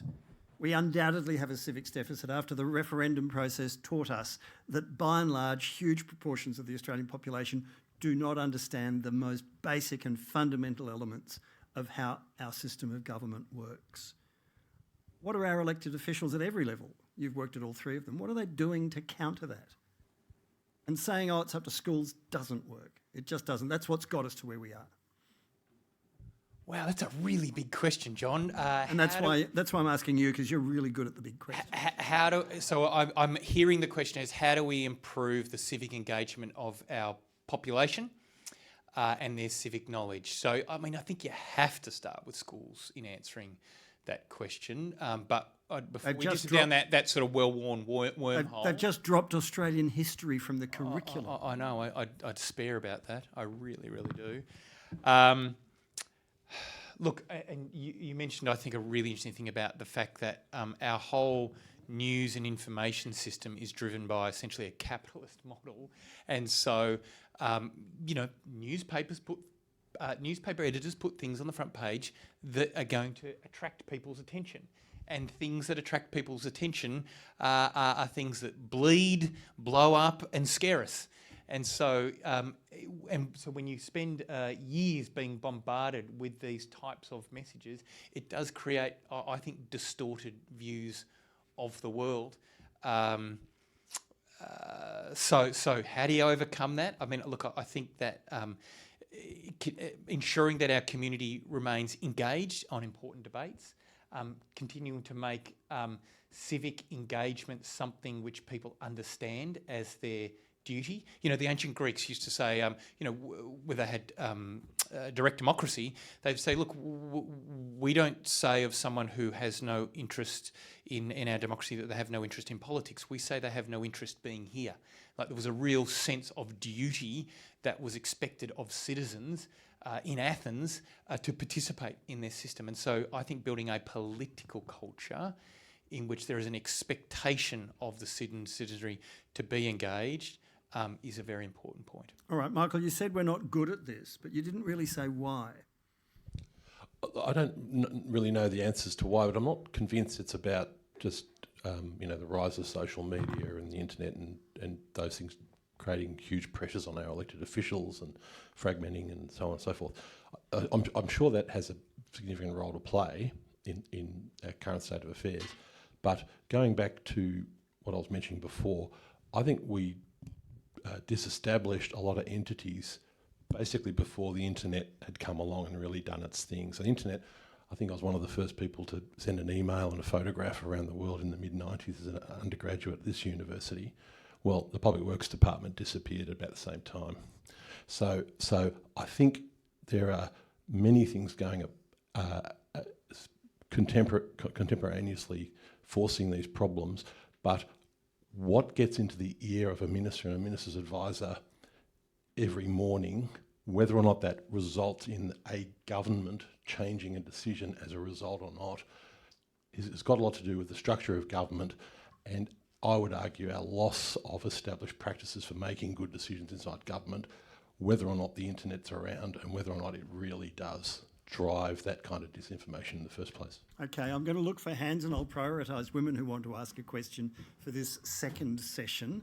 And James, we talked before about short-termism, or you talked about short-termism, but in this country, I love reminding people we want to pay taxes like Greeks but get services like Scandinavians. How do you counter that? Easy question, you've got a minute to answer. For me, it really goes to sort of transparency and accountability of government, and I probably think about that in two ways. One is actually ensuring that politicians are reinforcing the points that actually service delivery, accountability, this is actually what living in a wealthy Western democracy looks like. We actually need to celebrate our government. Our government services, by and large, on a global scale, are incredibly well regarded, incredibly efficient. So I think we need to look for those opportunities to celebrate it. The flip side of that is we've got some great integrity institutions, including a few new ones over the last couple of years, that exist to hold our system of government to account and ensure that where we slip up, that's front and centre. So I think we should actually take comfort when we learn about the faults of our system, that it's actually contributing to a stronger overall system for all of us. And on the short-termism, just very, very quickly, we have fixed terms now, at least in Victoria and several other states too, but federally we don't. The fixed terms help better governance? I'm personally in favour of a four-year term for federal governments, and it's been encouraging to hear that back on the agenda. Just taking that one step further though, John, maybe it's an idea for discussion. Someone reflected the other day that actually what's missing is the much longer term thinking. You've got politicians who are thinking in terms of 24-hour news cycles. You've got 3 or potentially 4-year terms of government, which in effect mean effectively 2 years of actual work. Where are the institutions that are actually thinking about the next 10 or 20 years? It used to be the universities, but it feels like there's a vacuum in that space. That's a challenge back to the academy. Let's get to questions. First one up the front here, and thank you very much. Thank you very much. My name's Caitlin Geller and I work here at Melbourne Connect. I have a question for Nick, but also the wider panel. I think it covers all of you. We saw during COVID we had protests which were broadcast on Twitch and all of a sudden came out of the middle of nowhere, shocked everyone, but probably was deep-seated for a little while. We saw that the content that was coming out of the referendum, regardless of how you voted, was quite nasty and quite incorrect. We've seen, obviously, drag story time. We've seen council meetings being invaded, broadcast on social media, shared through Instagram, Telegram and campaigns. This is all fast-moving media, and this is fast-moving strategic groups that are fueled by disinformation. How is it that government and policymakers and decision makers keep up with the distrust, but how do they keep up with the media platforms as well that share this distrust? Okay. It's a great question. I mean, look, I actually think governing is getting harder because of the 24-hour news cycle, because there isn't the same respect for institutions that there once was. Being the boss just ain't what it used to be, is the truth of it. From the, whether you're a church leader, a union leader, a president of the United States, it's actually getting harder and harder to lead populations, make difficult decisions, get things done. Not unlike Michael, slightly different from Michael, I do think technology is having an impact on how we govern ourselves and organise ourselves. Flash mobs. You look at these. Look at the protest activity that's happening in Melbourne at the moment. Like literally every weekend, it's a festival of protest. But there are some very serious economic consequences actually for the city of that. You talk to the guys running or the people running restaurants in Little Chinatown, they'll tell you, a lot of them are on the brink of going broke because Yum Cha used to be the best day of the week for them, but now because of all the protests, people are going to Box Hill, staying away. So it's having a material impact on businesses. And so what's driving that? Well, it's much easier to organise people these days using technology, put a WhatsApp group out, get people out. They should organise the protest to be before Yum Cha. So everyone then goes and has Yum Cha after they've protested. As a bit of an economic spillover benefit. Yeah. We have people turning up at council, putting up absolutely batshit crazy ideas that they've read on the internet. Like, it's nuts. And again, think about, 10 years ago, I used to get 3 newspapers on the front lawn every morning. Then I thought, that's not very good for the environment. So I stopped doing that. Now I've got online subscriptions. Truth is, I just probably don't consume as many pages of news than I used to. It sort of comes to me via a feed. And then if I look at my kids, all they do is look at pictures of themselves and their friends. Like, where are they getting news about what's happening in their community and that civic discourse that I spoke of before? So, yes, more complicated, more challenging than ever to govern. All right, gentleman in the second row there, then woman on the aisle here. Thank you. Thank you. This question's for Jessica. My name's Corey Alpert. I'm a PhD student at UniMelb and a former senior advisor at the U.S. Conference of Mayors. It's a similar question to the previous one, but how do we reach people in their own communities? We're having a lot of conversations about, getting people into citizens panels, which we've tried in a lot of places, and it's hard to get people out. They have busy lives, lots of things going on. It seems like the best ways to combat some of this disinformation and misinformation is to find people where they are and build some of these conversations. But how do we go about getting people where they're existing and where they're already having some of these conversations, both online and off? Thanks. And I mean, to some extent, that's the $1 million question, right? That's around like public participation in general, which is an ongoing challenge.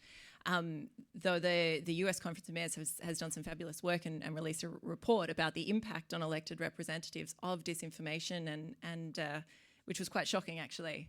In terms of where you reach people, that's something for every city to I guess address differently. And to take into consideration local nuance, all those sorts of things. At the moment, we're actually just embarking on a process to work with clusters of cities and disinformation sector experts and media and big tech representatives as well across North America, Europe and Australasia to co-create a playbook for city response. And that's one of the things that we're looking at, is how do we actually connect in meaningfully with these different groups and individuals and understand these narratives at the different stages within the disinformation process, from the kind of community resilience stage right through to the debunking stage. But I don't really have any very good answers for you, but hopefully in July when we launch that, we will. Nick is begging for 30 seconds. Go. I'll be really quick. So I said some bad things about technology before. I think technology can actually be really exciting in this area. So, as a public representative, you're always looking for where are the people. And so, for example, on Facebook, there are residents groups around the city of Melbourne, and you can get to hundreds, if not thousands of people in a particular geographic area who regularly check news going on in their area. There's Good Karma, which is a really innovative way of people connecting. You on TikTok? I am actually, yes. Is it working? As a way of giving people ideas and information? Not as a way of just promoting your brand? I don't know. Jury's still out with me on that. I think that's almost at another evening session. My key takeout, though, is I actually think technology can be a really positive platform for connecting people in local communities at a really local level. We got that. Thank you. Next question. Nick's answered it. Okay. Next on my list then is Ed, but we haven't got a microphone to him, so can we quickly get a microphone here? And then we're going to swap panels. Thank you. So I'm hearing contradictory things, and I would like to ask Ika the following question. On the previous panel, I heard that we sort of know what to do, we just don't know how to get people to actually swallow that. And so we heard Kathy said, okay, we just need leaders and things like that. Here we sort of know what to do. We just don't know how to combat the disinformation. I expect as a citizen in the 21st century that my government is going to guarantee that I get unpolluted water, unpolluted air. I want unpolluted information. And in fact, I would also expect my government, if it's necessary, to go and do a disinformation campaign, a propaganda campaign, in order to give the leadership, which otherwise apparently is not appropriate, is not happening, right? So is it okay to say, to give the leadership to brainwash the population in the right directions, to do certain kinds of densification and things like this? Is that an okay act or not? What's that contradiction there between unpolluted information and guided information to the sheep, including me, among society? That is an incredibly philosophical question. I would take issue with the notion of unpolluted information, though.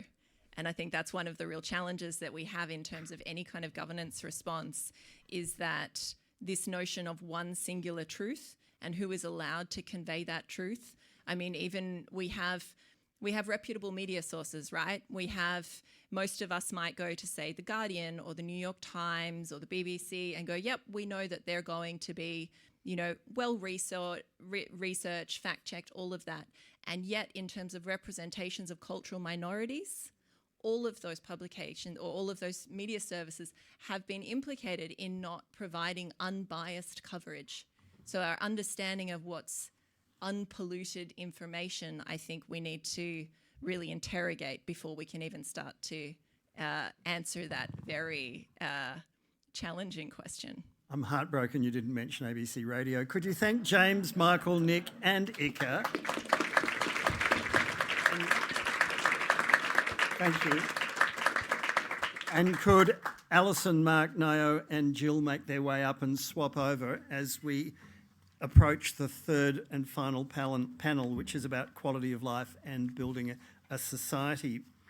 So the megacity of the future, the rich increasingly isolate themselves from the rest and live happy lives while everyone else grapples with the scraps.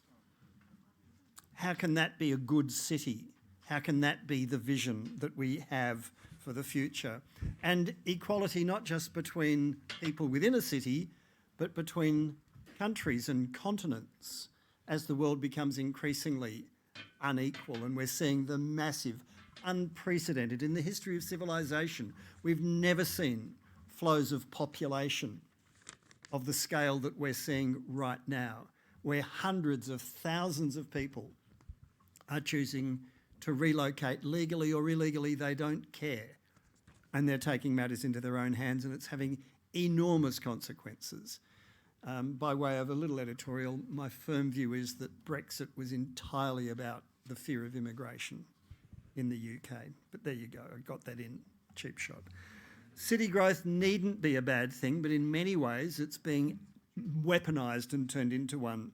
So what do we do? 15-minute cities, densification, greenification, they all sound great. But when you try to actually do them, there are real-world consequences. And we don't want to create a series of walled ghettos.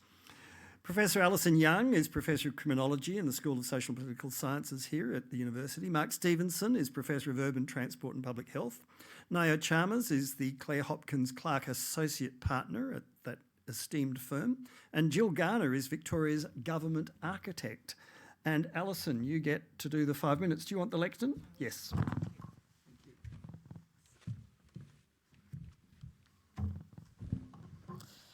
Thanks very much. Thank you for having me as part of this event.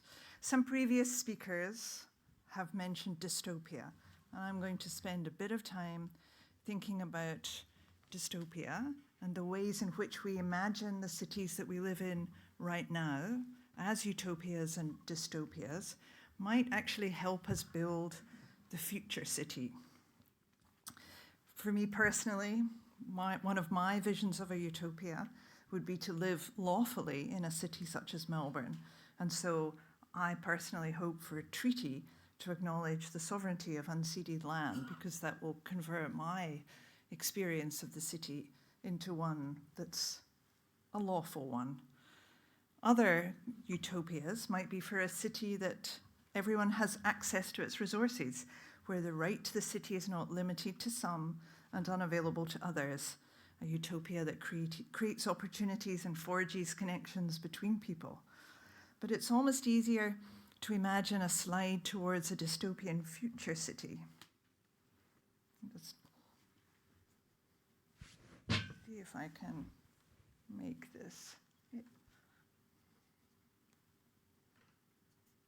Sorry. Oh, wrong direction. How do I make this go back? I wish I could see you. There we go. There we go.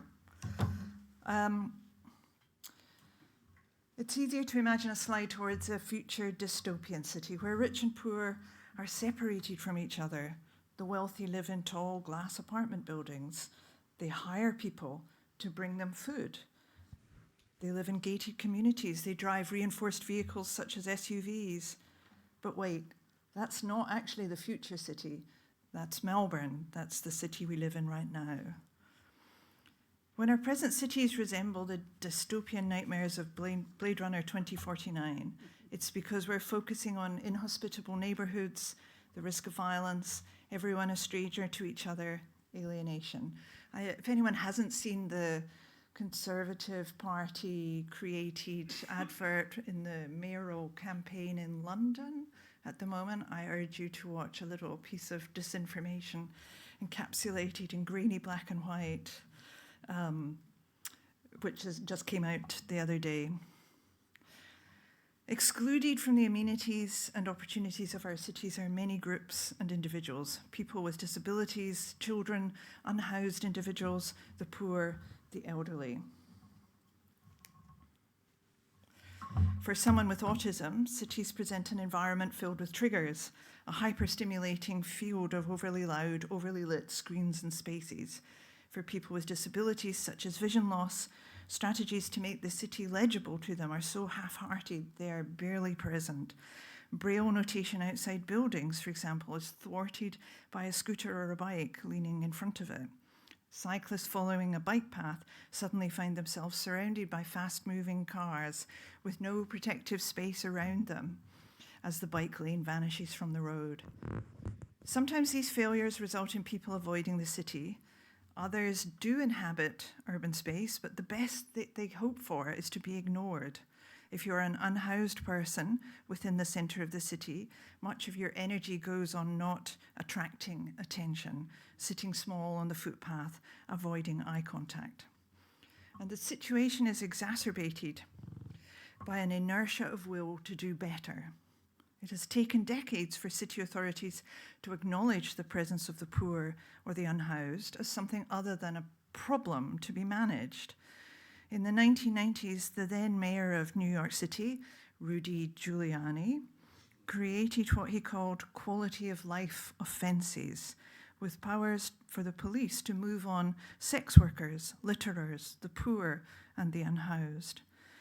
It has taken until the 2020s for cities such as Melbourne and Sydney have done to acknowledge that those without resources such as a salary or a house have a right to be present in the public space of the city. City of Sydney put in its mission statement, those without housing have the right to be present in public space. And part of me thinks, hurrah, and the other part of me thinks, how terrible that we had to say this, how terrible that it needed to be said, because the previous position was the assumption that their right was tenuous.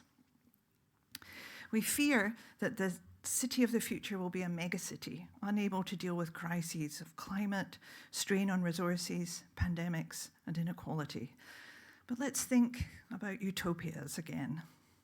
There are examples around us where community building has taken place despite challenges of scale, social stratification, and threat. In the megacity of London, neighbourhood residents connect through activities that foster social and urban repair. In cities in Japan, neighbourhood associations provide settings in which residents lose strangeness to each other, becoming neighbours instead. And recent history can show us numerous models for localised community building. Although we're all trying to forget lockdown, we all experienced versions of a utopia in which neighbours sang together across back fences, or neighbours set up phone trees for help when people fell ill, and people put teddy bears in their windows to enchant bored children on their daily walks. Governmental responsibility to others also, shall I say for once, provocatively, came to the fore during the pandemic, with unhoused people offered food that had been cooked in corporate and parliamentary kitchens and given shelter in unused hotels. Now, this wasn't entirely altruistic, to be sure, but its ulterior agenda didn't prevent it from being a recognition of the needs of those without housing at a moment when we were all told to stay home. How could we make something like this, a recognition of responsibility to others, the basis for the future city? To me, debate about quality of life, and this is the Quality of Life panel, debate about quality of life as a question of amenity or services is worthless if it doesn't do two things. First of all, to plan from the position of the most vulnerable, having invited them in to the city and to the process of planning. And second, to plan for resilience by remembering what we have done and by learning what's being done elsewhere. It'll only be through these steps that we can build a better crisis, one in which there is equality of lives with a quality life for everyone.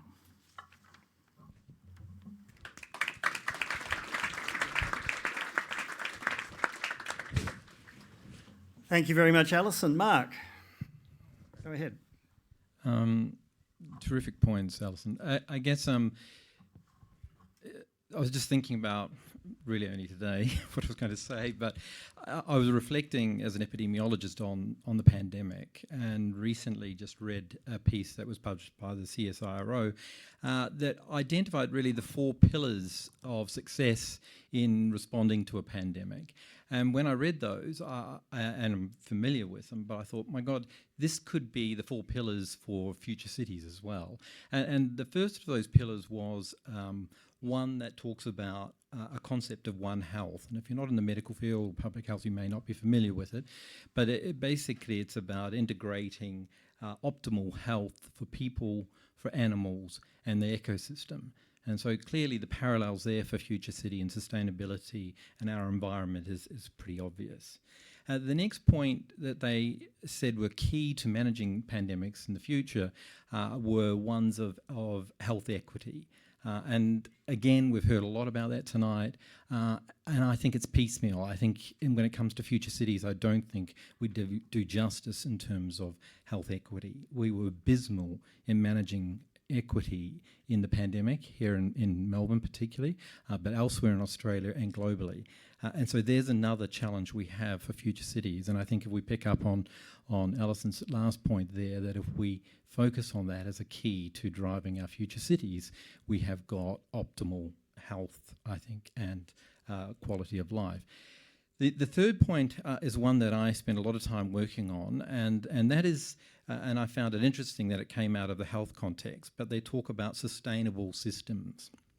And we've heard a lot about that tonight already too. We've heard about the need for climate change, and there's a lot I would like to talk about, and I think we need to be much more provocative about climate change when we talk about future cities, and I haven't heard much of it tonight. That's really highlighting the urgency that we need to place on future city design and how we operate in a future city when it comes to climate change. But the sustainable system component is important, and we've talked about complexity tonight already, and I think complexity gets thrown around a lot, and everyone says it's a complex system and cities are complex, and we've heard from famous urban planners and scientists who've talked about the science of cities for many years now, and we have modelling approaches that grapple with complexity. But when I think of sustainable systems, I think about how do we break down the barriers within our governance frameworks that allows us to ensure that a transport system that I work predominantly on, that isn't completely flawed in the 21st century, can play a part in relation to urban health, it can play a part in relation to housing systems, can play a part in relation to our health system. And I think there's a whole realm of issues there that I'm certainly not over, not as a social scientist, but understanding how you break down those barriers and move away from a linear approach to responding to everything as we do in governance and government, and think much more laterally about a horizontal approach to responding to building future cities. So that was the third point. And then the last point was about engaging the community, and we've heard a lot about that tonight as well. And so here I am sitting reading a paper as an epidemiologist around how we responded to the pandemic, and the parallels between health and future city design were right there in front of me. They're ones that I thought about before, and in fact the research lab I lead, we do a lot of work in this area, but we don't get very far. And the one thing I have noticed in relation to, and we heard this from Rob as well this evening, is the evidence is not sufficient. And in medicine we talk about sufficient causes and component causes in epidemiology, but evidence is not sufficient to really lead to change. And there's a whole array of reasons for that, and it is complex, but we need to unravel that part. So those are the 4 pillars, and I'm just going to leave it at that. All right, fabulous, thank you. No. Is that on? It is, yes. Thanks, Mark. Thanks, Alison. I did have a couple of slides, so I might grab that off you, John. Thank you. All right. And yeah, fitting that you're talking about community engagement, because as a community architect, a lot of the work I do is in community engagement and co-design. And in 2050, with the growth of cities, inclusive design and co-design processes will be more paramount. Why? Because this works towards an outcome that is designed and built for more, by more, and engages with wider knowledge pools. This will then provide more welcoming, accessible, safe, sustainable and resilient places at all scales, which is a recurring theme of tonight's discussion. If you want to build social, vibrant, safe, inviting cities, you need to be talking to the people who are going to be using them. These processes imbue a sense of ownership, identity and place in our cities, which are really at a danger of loss with rapid growth and globalisation, which we've been talking about as well. So I just want everyone just to close your eyes for a minute and picture a city for a second. What does the built form look like, and who do you see? There are often groups of people missing from this picture, and tonight I would like to talk about 3 different examples, the first being First Nations communities, youth and children, and our suburbs, all points that have been also spoken about this evening. We want our cities to be representative of where we are and what land we are on. In the case of where we are now, we're in Naarm, Melbourne, on the lands of the Wurundjeri people. A key part of this is engaging, working and co-designing, and most importantly, learning from our First Nations people and understanding First Nations design principles. So we're not only designing for humans, but designing for the ecosystems that humans are a part of. As this diagram that's from the Connecting with Country Government New South Wales framework illustrates, moving from that humans being at the top to really just being a part of the ecosystem. We need to better understand how our buildings and spaces sit within the country they are on and form part of that ecosystem. So we are building sustainably and regeneratively. Then we will be around to use these social spaces that we are talking about. If we are listening and working with First Peoples, we can create sustainable places for connection that also have identity, because this is the land we are on. And a good example of this now, how do I use this? Do I just press the green one to go to the next one? Oh, sorry. Top one, sorry. Me and tech. Anyway, so a good example of this being done well is in Christchurch, Otutahi, New Zealand. And I think this is a circumstance where they've taken a tragic event, the 2011 earthquakes, and they're actually using this as an opportunity to rebuild. Through the city's rebuild, a once very colonial city is engaging with mana whenua on 17 anchor projects that ensures that Ngāi Tuahuriri, Ngāi Tahu, identity is now visible in the city.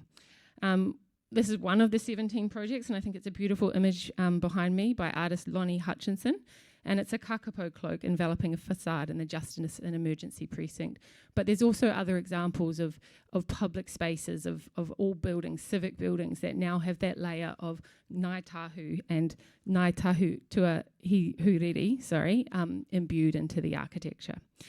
There's also another great example across the road here at the University of Melbourne Student Precinct, where I'm in there in January, and then endemic planting, there's butterflies, it's beautiful. You can feel that sense of this is where we are here. But also it's a thriving place. There's so many people around. It's a really great example that encapsulates what I'm trying to talk about. But we could also be going further in terms of materials and sustainability and regeneration, and using what our First Nations knowledge holders understand about local, what's of this place, eating in season, all these great things that they have done for 40,000 plus years. So another question I wanted to ask is, we need to also ask who is currently excluded from the places we are designing and who doesn't feel safe and welcome. And there's a lot of research into youth being a huge area that's not currently designed for in cities.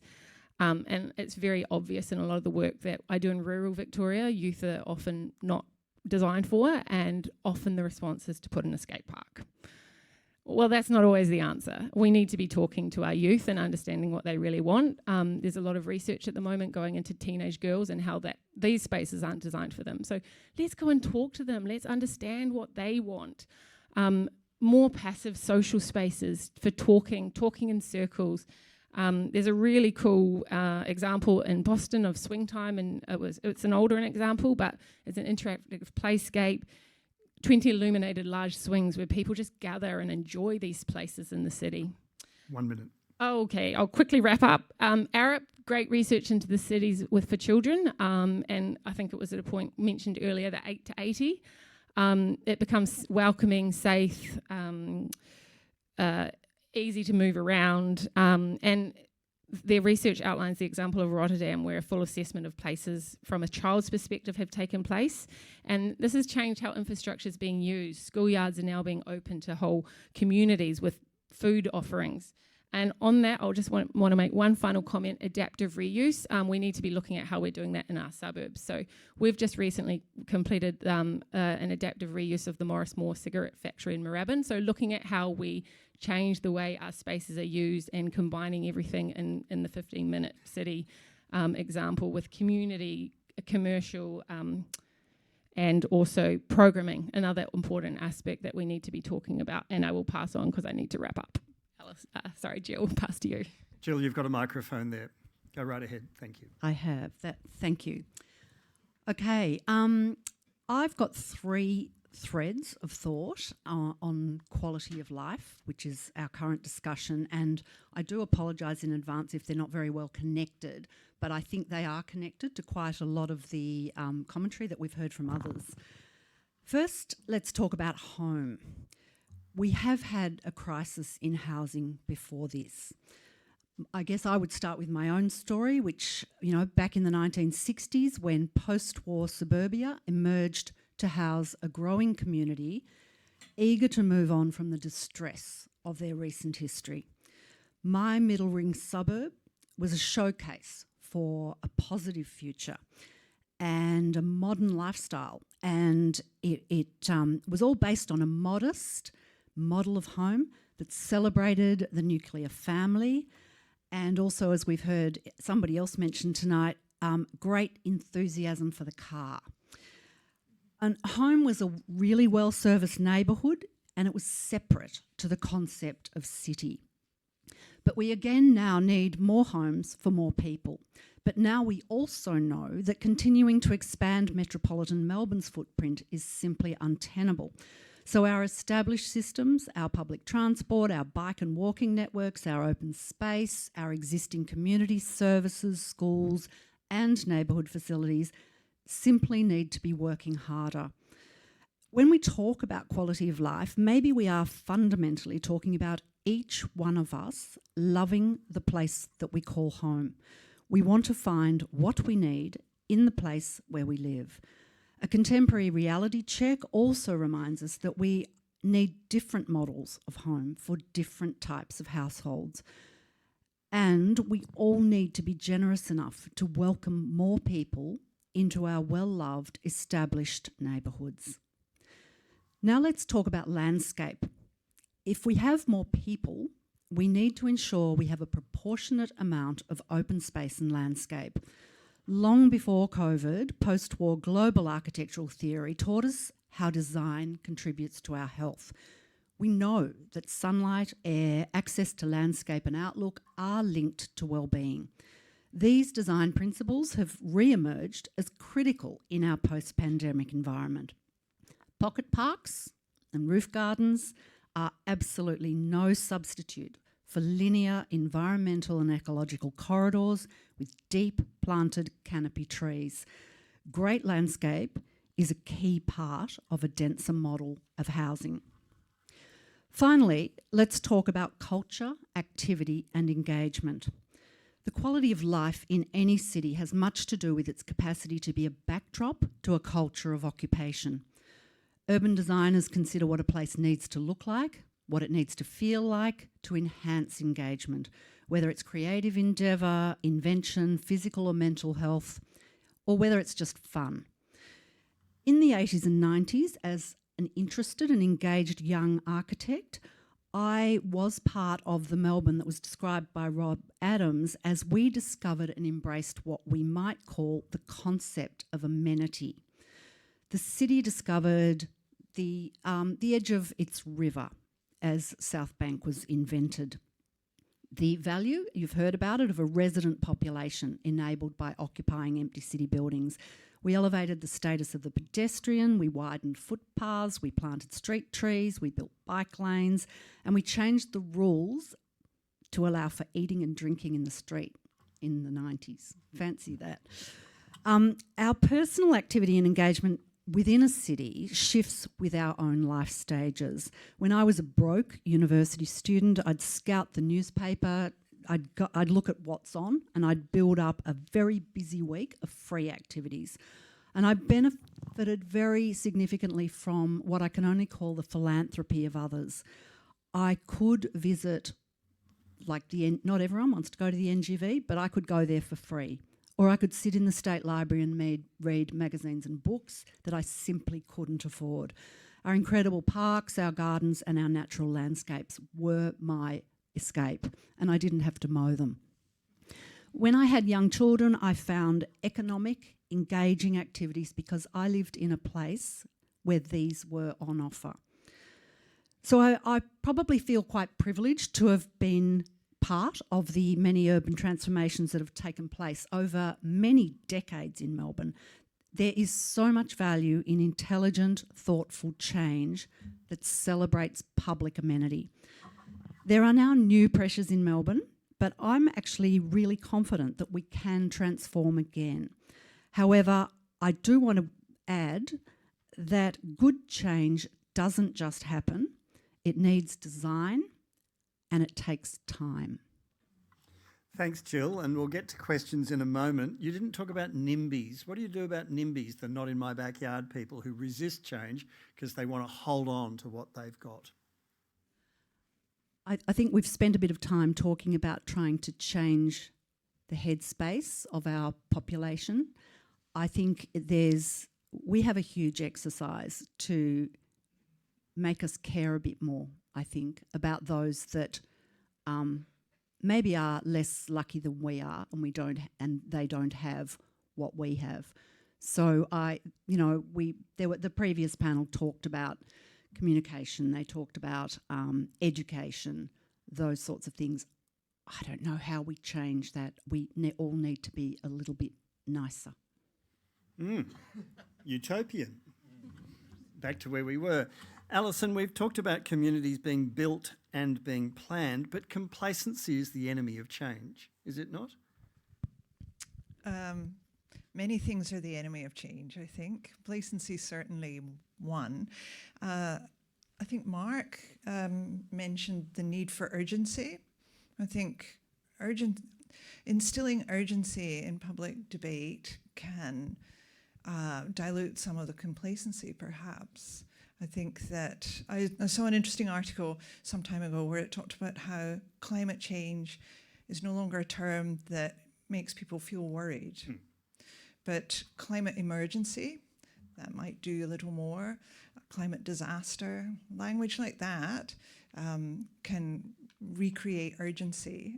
But there's research that the catastrophization of the climate emergency actually puts people off because they feel a sense of hopelessness and what's the point? I can't do anything that influences this. I think Kathy talked really beautifully earlier on about telling the story and framing the narrative, and I think that that's the challenge that faces, a group like Extinction Rebellion. It's interesting, many people are irritated by Extinction Rebellion, but part of my research involves talking to them about what it's like to be part of a group like that. And there's been research on climate anxiety as a recognised, now it's in the DSM, it's a recognised mental condition.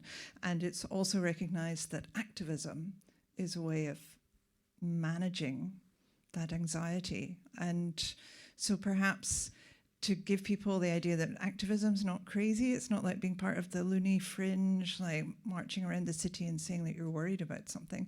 It's actually something that could instill greater community well-being if people were less afraid of it. You're working communally with other people who share your view, aren't you? So you feel less isolated that way. You feel less isolated, but also those events are profoundly interactive. It's very interesting that they all undergo training in how to engage with members of the public, to explain what they're doing and to ask them what their thoughts are and so on. Now, I'm keen to get to questions, and again, I'll take them in the order I see them, but I will prioritise women because we've had only 2 questions so far from the women who are here with us today.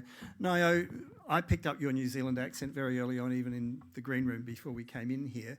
You talk about the importance of Indigenous contributions to planning, but New Zealand's the classic, the textbook example now of the backlash. They've just elected a government that's undoing a lot of that progress with a mandate to so do. What do you make of that? And I'm not asking you to comment on New Zealand politics. I'm asking you to comment on what happens when you go down that path, but you haven't taken the bulk of the population with you. Well, it's scary. I will say, I don't know if you haven't, yes, you may not have taken as much of the population as you'd like to, but also the MMP system means that what's happening in New Zealand is there's a small minority that's making those big decisions, which is undoing all the work, but that's politics. Democracy, yeah. Yeah, exactly. That's politics for you.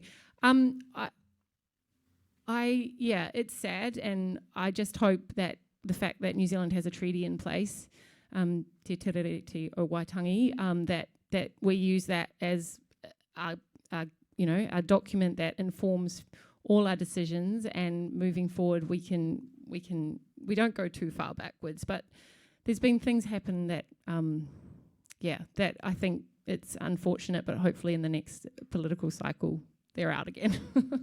Okay, and Mark, before I go to questions from the floor, and I'm looking for hands, we're talking about leadership, but we've never seen more public engagement than during COVID. We've never seen people tuning into messages from government and public health officials to anything like the same extent as we had during a pandemic emergency. And then back to my point about complacency, and now it all drops off again.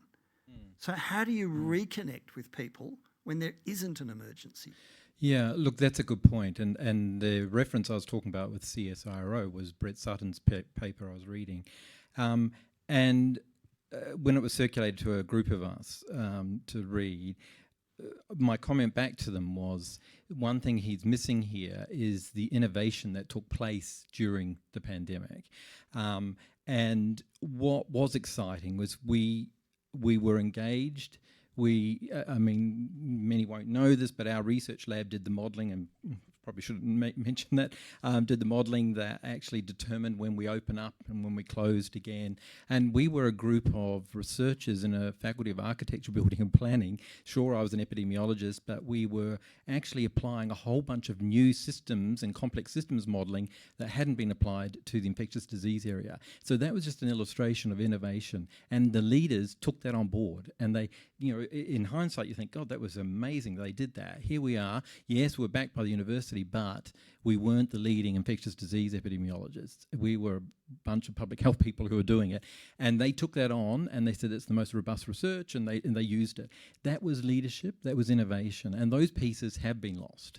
And I worry about that, because I pick up on Rob's point early in the session as well, because I think our government and our public service is bereft of some of those skills and staff who have the ability to be able to feed that really pertinent information. That's what we need for the future of our cities, yeah. Okay, we've got 5 minutes for questions. Go ahead, please. Yeah, just use it. Off you go. Thank you. Jenny Gregory, Race for 2030 CRC. We've heard a lot today about health, equity, and particularly around physical, emotional and general wellness. And my question is for Jill. When I fly out of Melbourne to the north, there are new suburbs which are packed with dark roofed houses. They're on small blocks. There are no trees. This is our housing of the future, and they're unhealthy, both in all those aspects. What can we do about that? You mean retrofitting them, or no? Not repeating the mistakes. Not repeating the mistakes, Okay. but also the black roofs create hot houses. They can't afford the bills. There's no room to put trees in. There's none of the like I come from Eltham, love it because there's so many spaces and old trees. These suburbs don't have them. They've cut down all the trees to make room for more houses. Jill. I guess our mass housing market and the expansion into the greenfields has been talked about already tonight. Our way of producing mass housing is not delivered necessarily by urban designers. It's delivered by a property market and expectations. You know, I mentioned the word modest housing when I talked about the 50s and 60s. The housing of the 50s and 60s was landscape and small home. There were even material shortages. You were only allowed to use a certain amount of materials to build your home. That was actually dictated. So what we've watched in the outer suburbs is that the housing product, which is led by, I would argue, the real estate market, suggests that we all want to live in a house with 2.5 bathrooms and 3 bedrooms. The black roofs is a completely different thing. I think that's fashion. And I know that New Zealand has a requirement for white roofs. So that's quite a simple thing that government could do and say there's no more black roofs. But to the point of the scale of the homes we expect or we think we want, what we know from our research is that we have a much more diverse population than that, and really there's a lot of people who can't find what they want, and they don't want to live in that type of housing that's being delivered in those kinds of areas. That's why that discussion about a different kind of density and infilling our places that have got space and got systems and got landscapes is really critical. And the issue of landscape, canopy trees, all of those sorts of things, you cannot do one without the other. We can't densify without landscape. So I would be completely on the same page as you, that we're being led by something other than what is good, healthy outcomes for our quality of life. You didn't mention butlers' pantries. Oh, sorry. Yeah. I mean, you can't have a house without a butler's pantry. Yeah. So go ahead. G'day, Jordan Bartlett. I specialise in post-disaster function of facilities, such as for earthquake, large events and so forth. And my finding in response to the gentleman's comment, I feel like we need to be punched in the face before we need to change our behaviours. And that's what the pandemic demonstrated to us. We're finding across the country a whole lot of construction issues, and we're going to go bigger and so forth. How bad does the building quality need to be, or how many people need to die in the next cladding type event or so forth for us to actually take a honest look at the quality, so that we actually can have a 100-year, 300-year building and so forth, so that people actually have confidence living in the buildings they live in? Who's that for, Jordan? Is that for Jill? Probably in general, but it could be to the two architects. Yes. Okay. No. Okay. So sorry, do you mind just repeating the key point? I could throw something in there. How many people have to die from the next cladding disaster before we take this stuff seriously? Yeah. I guess I see the whole construction industry and what we are building for our community has three prongs to it. So it's a triangle. We have cost, we have time, and we have quality. And what is missing at the moment is quality. And I think we're so concerned with cost, we're so concerned with time, and they're very important issues, but you can't sacrifice quality for that. But you think we are? Yes. Okay. No, do you want to add anything? I agree that the quality is being sacrificed, and when we're talking about these housing provisions that we have to provide, and we're trying to answer these problems that we have to have so many houses built, but at the cost of quality. So how do we? All right. Thank you. Last question. Go ahead. My name's Will. I'm a PhD student here at UniMelb. One of my questions was just about like disinformation. I think one of the things that we see is that these channels that information is distributed, it's incentivized to have bad news because bad news sells better than good news. So I was wondering what your guys' thoughts on were as to like how we can create channels that incentivize the government to actually, release the information and interact directly with the people, so that we're releasing good information rather than just like letting the news handle it, which oftentimes will lead to bad information and stuff like that. So, Mark, you haven't answered a question yet. Do you want to have a go at that? So it's a challenging question, because you assume, making the assumption that the government report may be the truth. what you see on social media or read. Look, I think, and Nick has run out of here, and he probably would have been useful to answer some of this, because from working with government for many years as an academic and having the evidence and blindly assuming that the evidence would be sufficient to change policy and practice. I'm sounding really like I'm long in the tooth now, but it's a bit naive to think that that's going to happen. And I think it's naive to even think that we could have one source that is the utopia that we're going to all believe that this is the gospel. And so I think that's a challenge that we're always going to be dealing with. And I think what's important is that we are educated and open to understanding what we are digesting. I think that's the key.